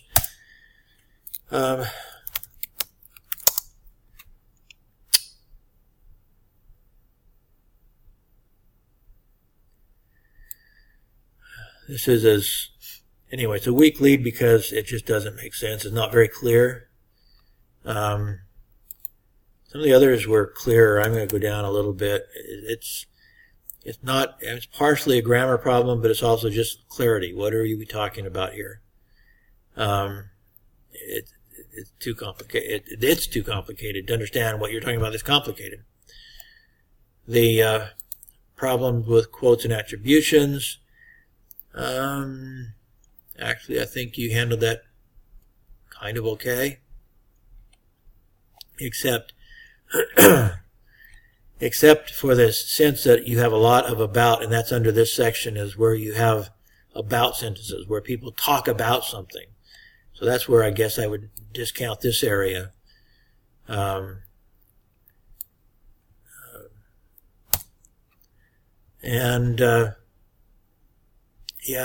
Still quite a few grammar problems. I think the formatting, the inverted pyramid is okay. I'm not going to touch that. So the question is, again, the grammar, the understanding of this is better than the last one. I gave a 70 to the last one. But this is not anywhere close to to some that I had 82 on. Even though I had problems, they had more clarity also. So I'm saying this is like a 76, maybe, somewhere between. I'm not making a very far spread with this because the 82s are looking better all the time. And maybe I should give them more points. This, I'm going to give it 75. So let me figure out how to make that happen. It's going to come mostly. I could take a lot of points off of this section because just a lot of information that wasn't very newsworthy, wasn't very interesting. So it's a bad selection of stuff to throw in here. So that would be 28 with that. That'd be 38. So I think this would be about 37 then to get you where I want to take you, I'm afraid. Let's round this up again. That's 47, 54, 64, 74, 75. Yeah. I guess that's, see a lot of purple there because it's just a lot of really not very specific stuff, not very newsworthy stuff. Okay, let's go on to the next one. Okay, I've taken a quick look at this one. This one is going to get down to the C area. I can tell right now. This person hasn't grasped what I'm trying to have them do at all here. So, right off the bat here, so we have 3 sentences in the lead. So this person hasn't read the critique sheet at all. We have it's a mess for a lead. The course history of media started by Dr. Ken Harvey. There's no verb in this. The grammar is bad. Every student takes an active part in the course. That's irrelevant. That's not newsworthy. So far 6 weeks have passed. Not newsworthy. So there's problems all over the place. I'll just mark the different sentences. Well, so we'll start here. We've got a grammar problem, serious grammar problem. We go with this one. We have a serious, just lead problem. There's nothing here that has any whammy in it, any interest in it. So far, 6 weeks have passed. That is, might say a purple. It's not news. So this one's a triple threat, at least triple, maybe more than that, because there's grammar problems. This is very, very bad, and so I can go through this real quickly because I can anticipate that the rest is going to go as bad as this one. This person doesn't understand what they're supposed to be doing, which we explained early, and you have an example of it. You have a model, a paper that you can look at. Here we have the Dr. Ken instead of, again, I explained early in the first part of the video that this should be just Harvey, not Dr. Ken, not Dr. Harvey, just Harvey by Associated Press rules. So now we're talking about a green problem. And these are all kind of about sentences, so they are irrelevant, but that's also, I said don't write about sentences in the attribution section of the critique sheet. This is more of a, again, non-newsworthiness problem. In my list of priorities, this has nothing, this is not newsworthy. That's also a newsworthy problem. On week 2, this is a inverted pyramid problem. We don't go chronologically. Excuse me, that it would be gray. Oops.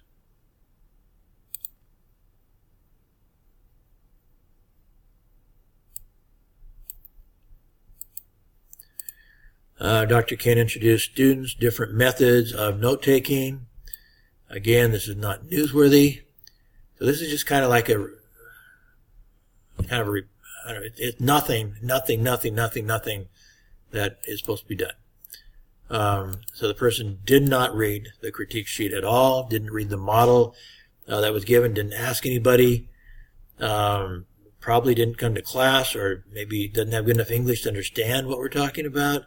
I don't know. For example, if you do not know formal shorthand or screen, speed up.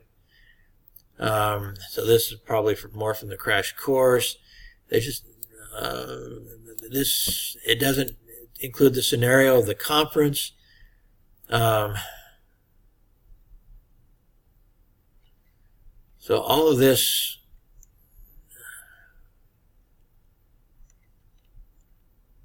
misunderstands the entire assignment, basically.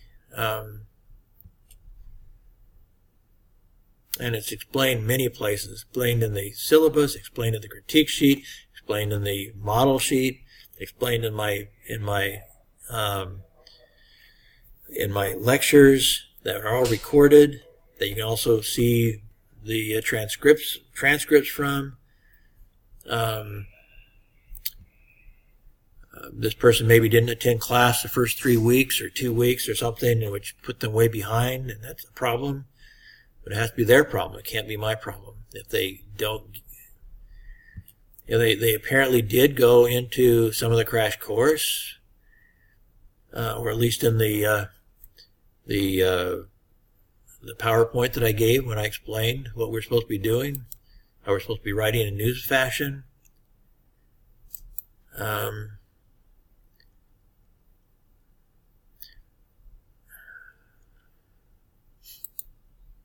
I mean, this information could possibly, kind of, at least some of the stuff could be made into part of the conference of me explaining how to write at a communications conference.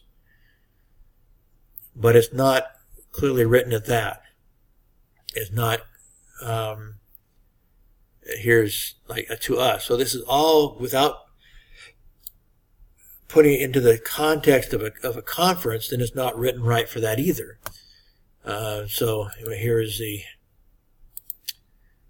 not supposed to use first person. Here's first person.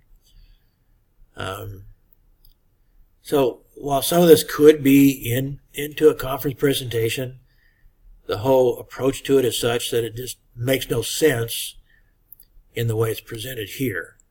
And it shows no newsworthiness for somebody to read. So basically where they didn't understand the entire assignment, none of this makes sense. And so we can say, they have problems with their punctuation. The grammar isn't too bad. So I guess we can say the grammar is okay. Now we get down here. I'm just jumping down here a little bit because it's such a mess. I've got to use charity to give it a C. As I mentioned in class, when we get down to something like this makes absolutely no sense to anybody. And so you don't put that in without explaining what we're talking about, without making it some relevant. There's the big so what on this. No clarity in what this means and why it's important to you or me or anybody, because it probably isn't. That's one of the problems.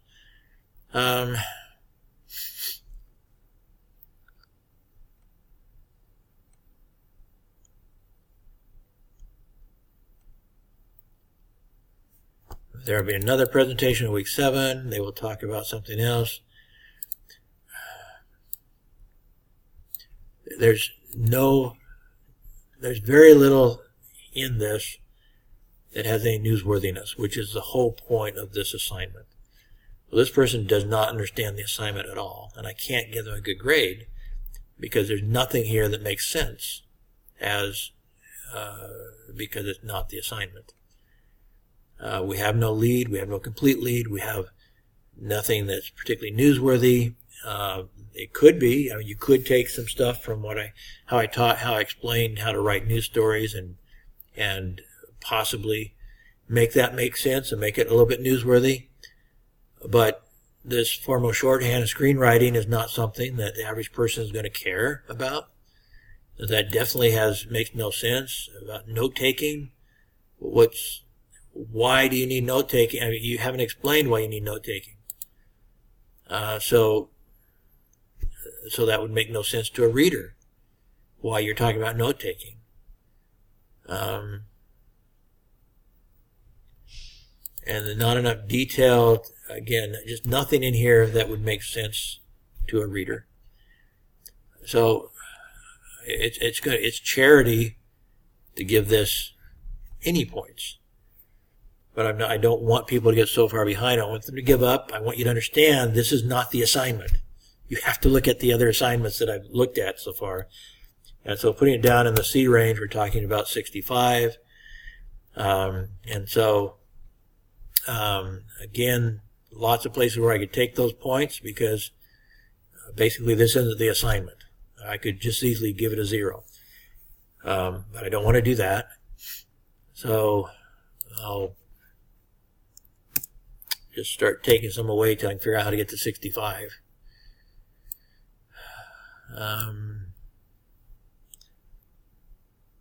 The lead is atrocious, not a lead at all.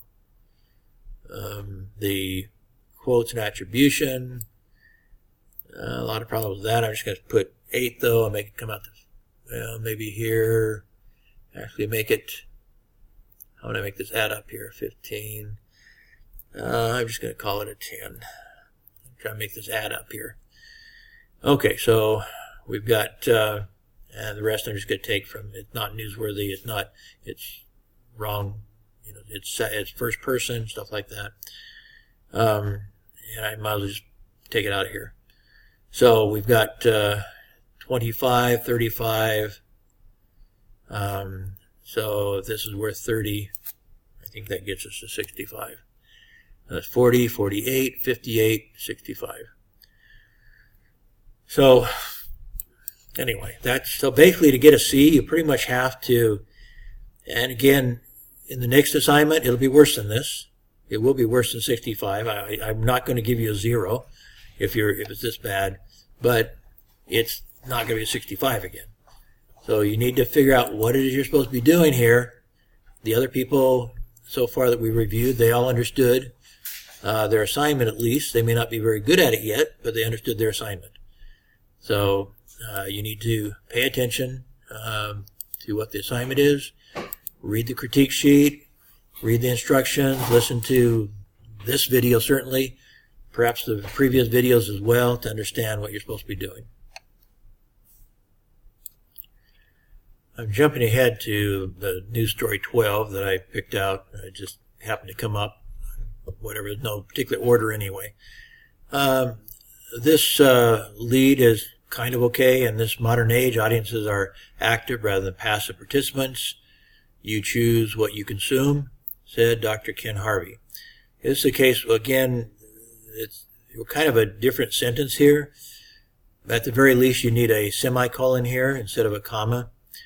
And this is a good place where you'd put present tense says, because you have no indication of when I said it. And so I would use says here and for this paragraph. Then you set the date here, and then I'd go past tense. If you say said, kind of has a mutual kind of a relationship. If I say said, the first time I say said, I should say when I said it or where I said it, one or the other. Said Dr. Ken Harvey at a professional communications conference at Chime University. That kind of gives you some sense of, if not when, at least where I said it. So if you're going to use, if you don't say that, then I would stay with present tense attribution until I do get some indication of when or where. Because as I said, if you put it here, then I would feel compelled as a journalist to write something about either when, and probably in this case more of a where, at the conference, to give it some sense of why it's past tense. The second one here is mostly kind of just wording. It's kind of wordy and kind of hard to know where it's trying to lead me. The conference, Chime University Professional Communications Conference, held at Chime University, Malaysia, on, should be instead of in, October 24th, with professors Clay Shirky, Marshall T. Poe, Jack Lewell, Dr. Ken Harvey, and journalism students participating in. Kind of some grammatic problems there. Plus, a lot of these people, you never used any of them. Poe was never mentioned. Lowell was never mentioned in the story. There's no point unless, at least you've made no point for bothering to mention them. Either you mention them because you're going to quote them. Well, maybe you did say something about Poe. I don't think you said anything about Lowell. I don't see anything about Poe either.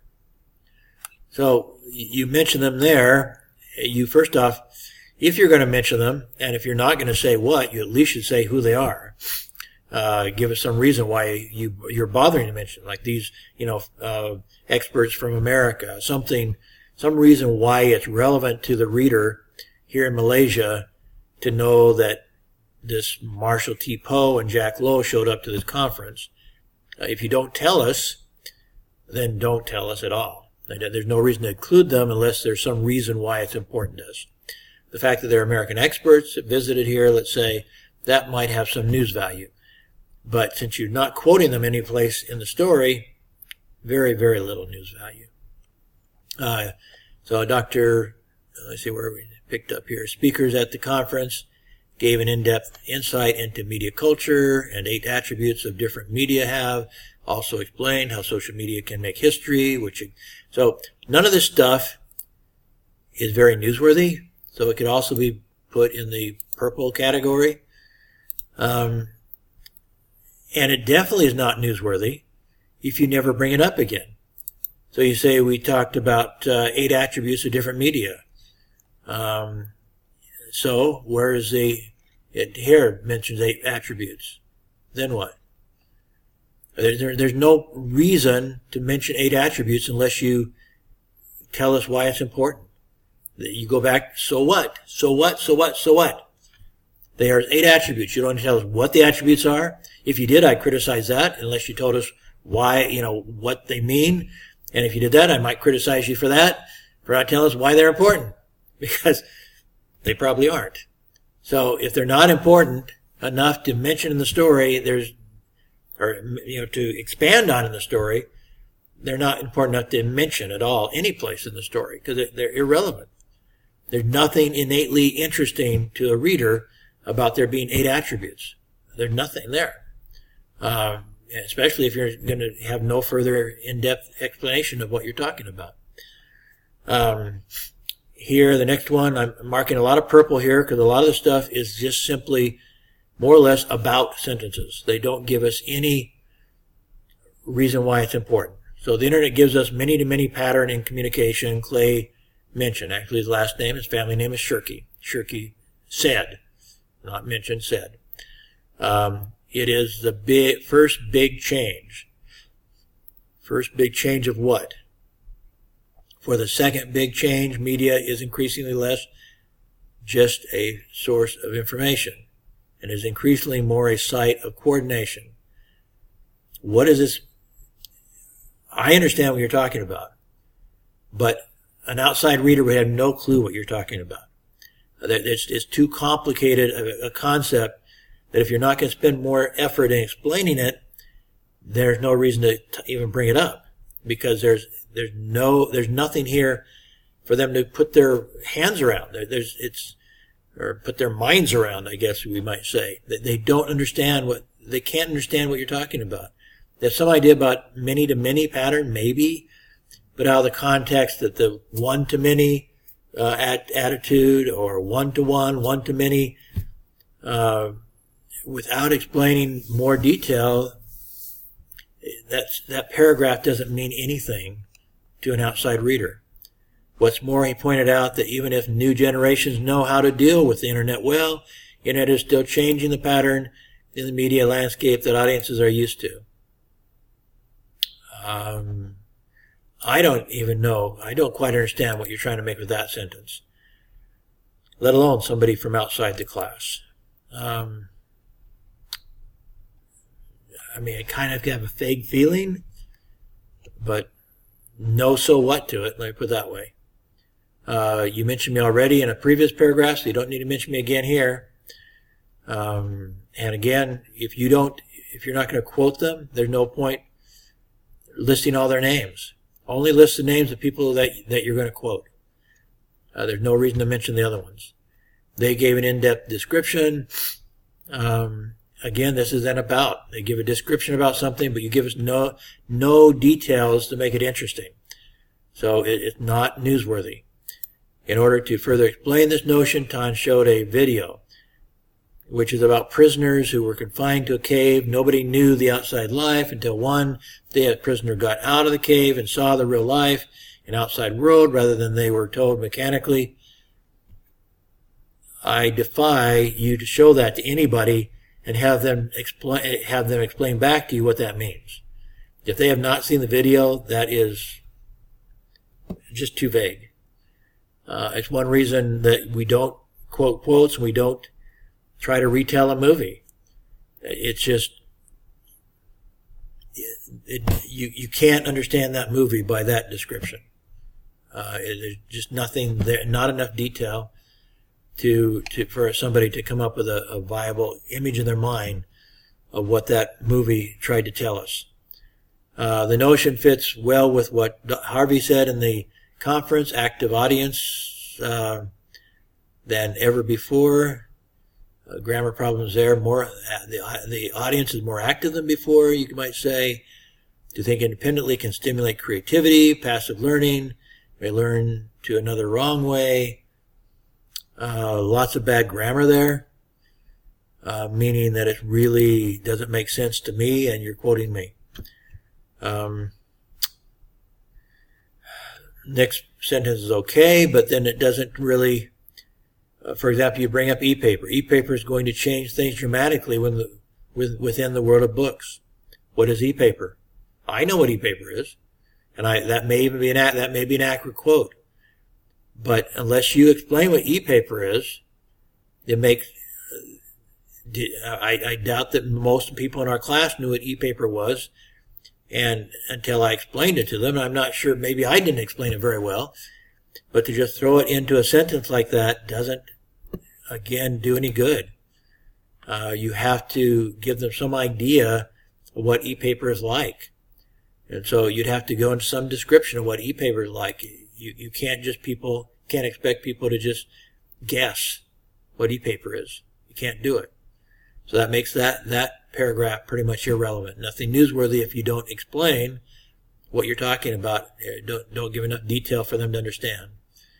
Harvey mentioned this new publishing trend and distribution tools power authors to become professional publisher. There's some grammar problems in here. But other than that, there is some newsworthiness in that paragraph. When mentioning ways to promote ebooks, Harvey said, you need to think multimedia promotions to advertise your books, even if your book is not multimedia. Yeah, that's kind of okay. I'm not sure that all readers would understand what multimedia promotions are. What do you mean by multimedia promotions? Because multimedia promotions are probably going to be on social media, and so you might need to bring up these multimedia promotions on YouTube and Facebook and other social media are valuable in promoting your book. Just a lot of what you're writing here is just not clear enough, not detailed enough for somebody to understand if they're not in class. That's the problem. News stories have to be written so that a 14-year-old walking off the street can understand them. There's no 14-year-old walking off the street to understand this story. Most of it is just not clear enough to anybody. So I gave it a 78 because I think it is, well, it's not quite as, I don't think quite as bad as the one that I gave a 75 to. Not quite, but very close.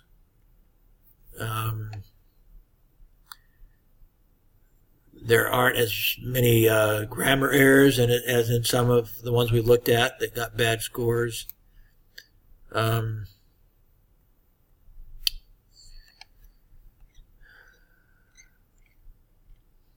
I think 77.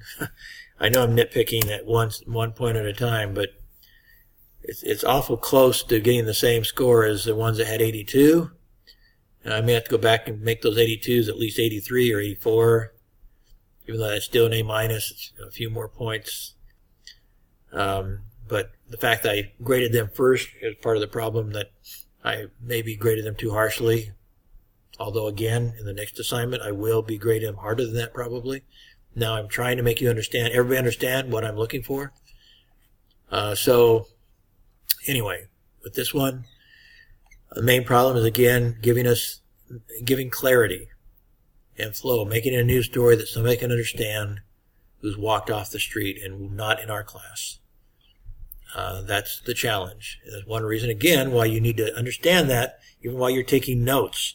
You need to think, okay, what would be interesting to somebody who's not in our class? You have to understand you're not writing this to me as a person. You're writing this to me as an editor. I'm like the editor of the newspaper this is going to be in. And me as an editor, I have to think, how are our readers going to respond to this? And they're not going to read this. They're going to drop out very, very quickly. There's nothing here to carry them through. So I think a 77 is quite charitable, frankly. But it's better than some that we've looked at, and not as good as others. So save that one. I'm not sure. I may not be able to go through all of these, but maybe I'll just go real quickly through some more. Okay.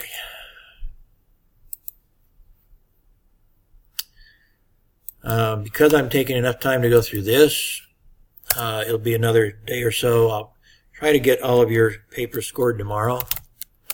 I'm desperate to do that. I want to do that. And you need to have your scores. You need to have better. Although right now, probably you could pretty much guess what I'm going to give you. Hopefully you can. Okay, let's go through here real quick. We come here to learn from each other, learn from history, and create a better future for journalism together, said Ken Harvey, a journalism professor from Chaiman, during Chaiman Professional Communications Conference held at Chaiman on October 14th. Dr. Harvey, as a keynote speaker, shared his work experience at the beginning of the conference. Harvey, who has more than 30 years of professional experience, explained that news stories should be written in an organized way based on some rules. For example, a news report should be separate. It should probably be broken into more than one sentence, but a news report should be separated into lead, complete lead, bridge, and body. After that, the journalism student presenters introduce the history of culture and media through speech era to print era. Okay, so a lot of this here, there's lots of questions here. Okay, first off, we come here.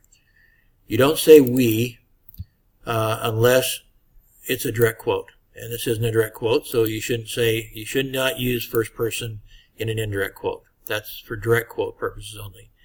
We come here to learn from each other, learn from history, and create a better future for journalism together. That is just made up. Okay, that's not. Now, I said you can make up the name of the conference, you can make up the date, insignificant things like that, but quotes should not be made up. And since you're saying basically that's how I introduced the conference, well, I don't know, maybe that's something, kind of what I said about the entire class. But let me ask you this. So what? Okay, so we're really getting back to that. So what? That isn't news.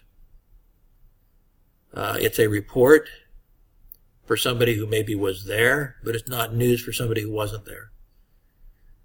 This next part, so you're getting some of the other 5 W's in here.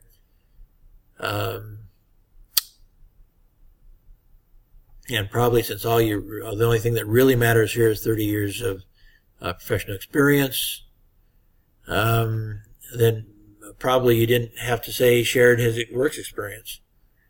So really you could knock out a bunch of stuff. We have a bunch of wordiness here then, where you could get rid of some of the stuff. I guess you could say keynote speaker.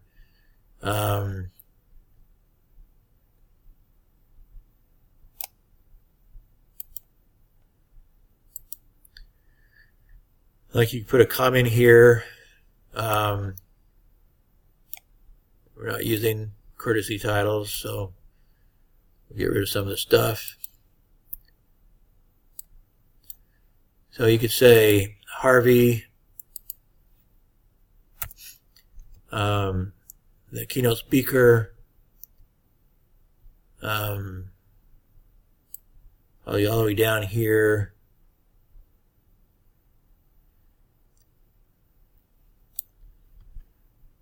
I just start getting rid of some of the stuff, a lot of wordiness.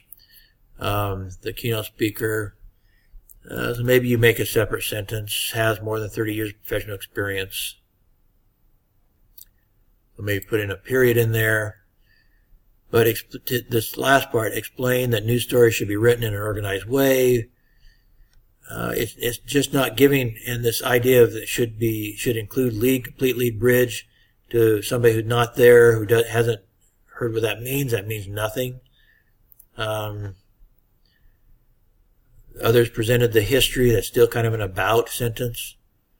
So we're talking about a combination of, this one I will say is an attribution problem, and that is green, in that it's an about sentence. It doesn't really tell us anything very important. And most of this stuff, I would continue this sentence someplace, and I would say something important, of importance or of interest. But up to this part, there's nothing there of interest. So I would put that into the green category, not newsworthy. Explained what? Inspired by Dr. Harvey, more and more students spoke out their opinions bravely, which created a positive atmosphere. That's an observation that is not particularly newsworthy. It's your own opinion, and also it's just kind of you're making stuff up to fill up the 500 words. And that's not what this assignment's about. Give me something, give me some news. I'm glad to see the creativity and passion. Okay, didn't say that, you're just making stuff up.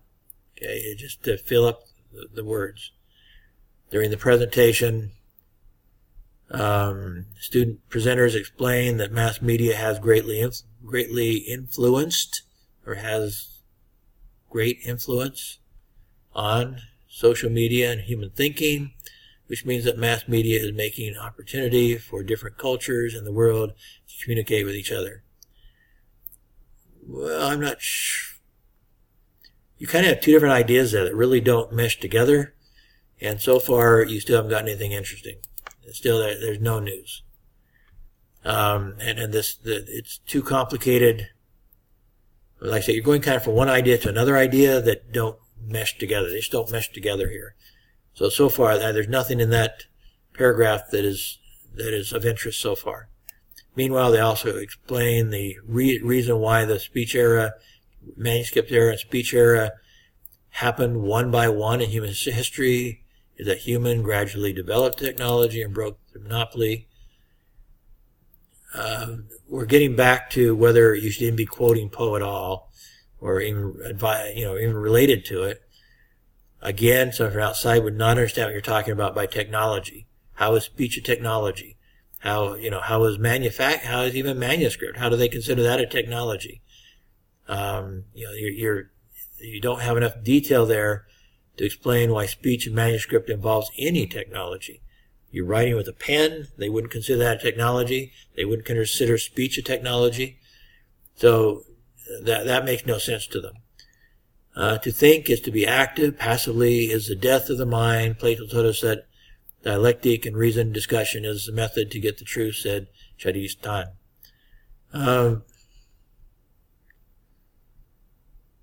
Just in and of itself, so what? The more, again, you're kind of mixing here, this should be a new sentence. So you're going from one sentence to another. The more relevant you are, the greater your creative thinking. The greater your creative thinking, the faster your relevance. Producing genes. Your genes will be spread throughout the population.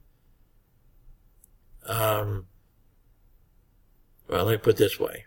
If she said that, it makes no sense to somebody who walks in, and I didn't hear her say that.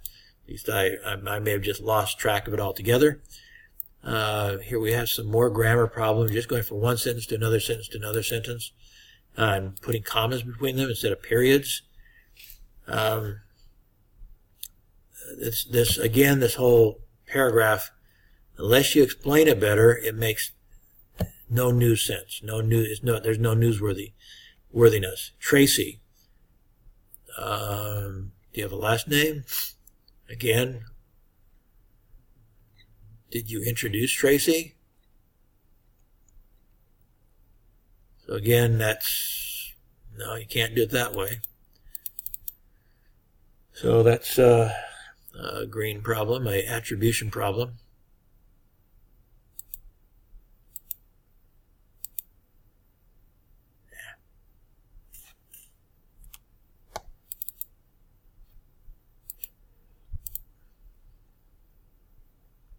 Tracy, a student presenter, said, should be a comment here, so that it's meaningful to explore the history of media because only to learn the history of the speech era, manuscript era, and print era can students know better about the mass media now and then.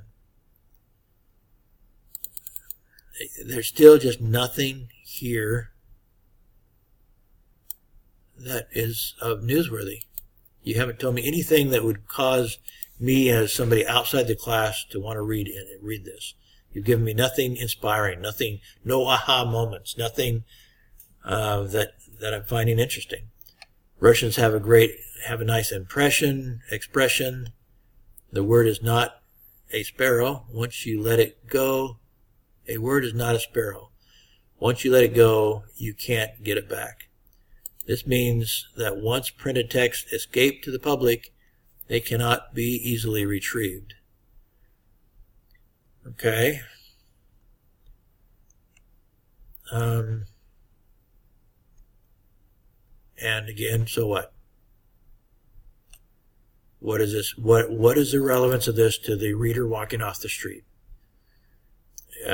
I presume it's a direct quote, then it's accurate.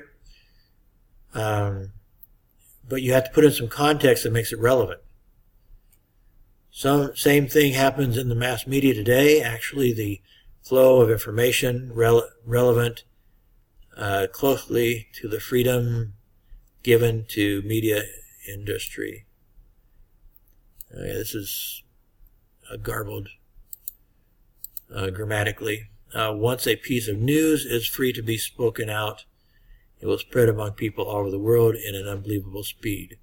Says who? Okay, here we need the attribution. So you don't get to put your opinion in here. So now you need to attribute that to somebody. So that would be a green problem. Mass media is developing rapidly nowadays, said Harvey, comparing to the mass media before. Mass media, here we've got, need to be a period. Comparing to the mass media before, mass media now is global, social, ubiquitous, and cheap. I believe the journalism students can definitely learn a lot from this conference. Okay, just making this part up, that's irrelevant. I didn't say that, obviously. So, again, you're just trying to make up 500 words. You're driving me crazy here.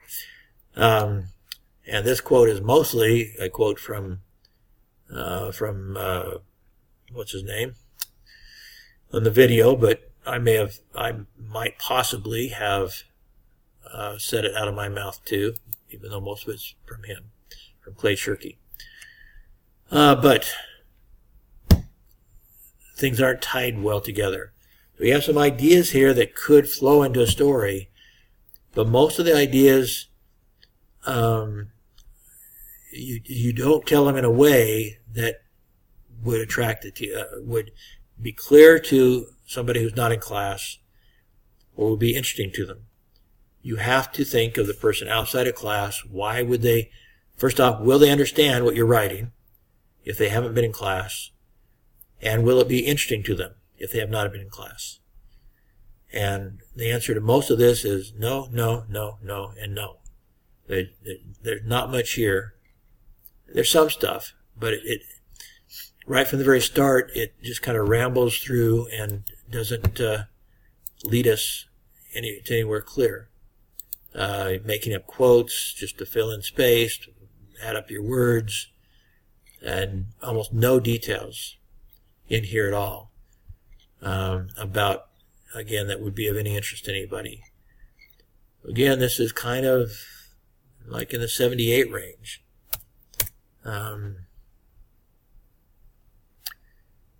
The lead is, I don't know, I guess I would call it about a 10. Problem with quotes.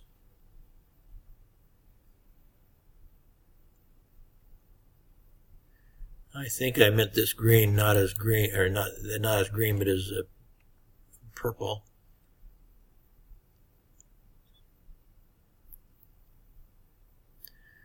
Well, I guess it might be green in the sense that I'm not sure that there's some of this that isn't really attributed. This inspired by Dr. Harvey is an opinion. And again, it was mostly just kind of junk to throw in here to add words, as far as I can tell.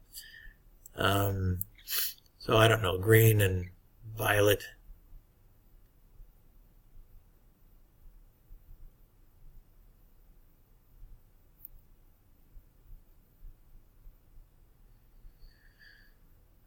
Kind of two colors. I wish I could shade these right down the middle here. Yeah, there's some yellow problems and there's some green problems, both in them being about sentences.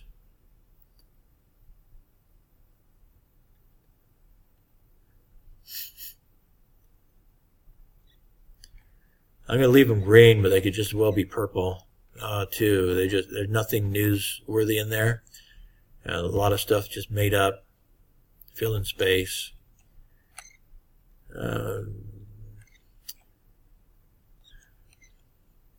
There are pieces in here that could be okay, but they have to be given some context. They have to be explained why they have meaning. Just out of the blue, people are going to wonder what you're talking about. Why are you quoting Plato? Why is he relevant to us? It's just that the ideas don't come together, mesh in a way that makes sense. So even when you have a good quote, the quote is good, but it doesn't mesh with other ideas to bring a real meaning to the reader.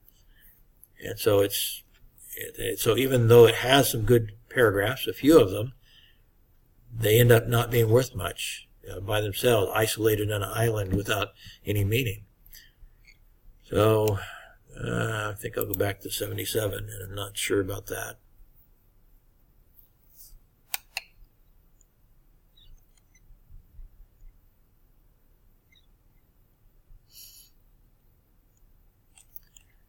Yeah, this really sounds like somebody who hasn't been coming to class, frankly. I'm not sure it's just not there. A bunch of stuff that made up stuff. I can't reward made up stuff. Very little newsworthy stuff in that took out of the book. Not a lot that you got from people. When you did, it doesn't make a lot of sense in isolation. It doesn't flow together. So I'm giving it 75. But it won't be that high next time. You've got to give me some substance. You just have to. So where do I go with that?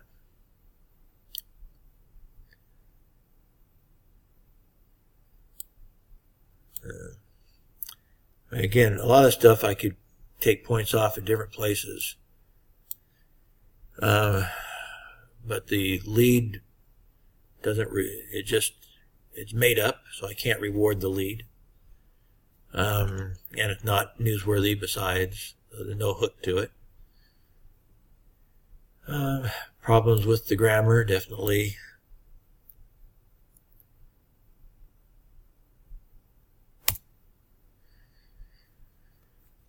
Quotes, I have a lot of green stuff there to only take away 5 points. I'm going to make it come out even and make 8 points. to add up with the 7 to make 15. Formatting inverted pyramid. I guess that's kind of okay. So I'll take the rest off of the 50 as being not newsworthy. So we've got here 15, 20, 30.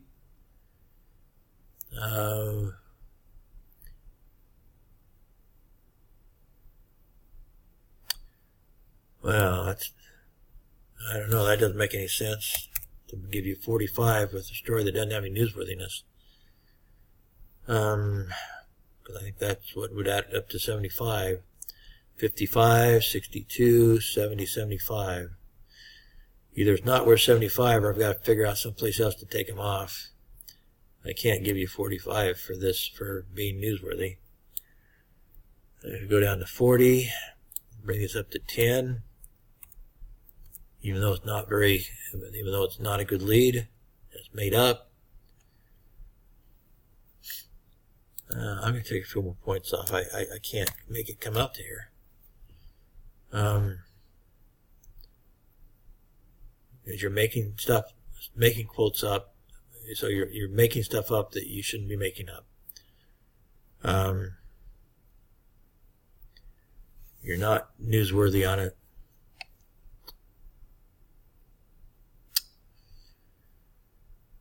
So we got 25 and 35 again.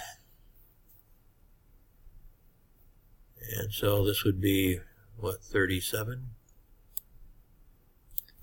That still may be generous even with this first one.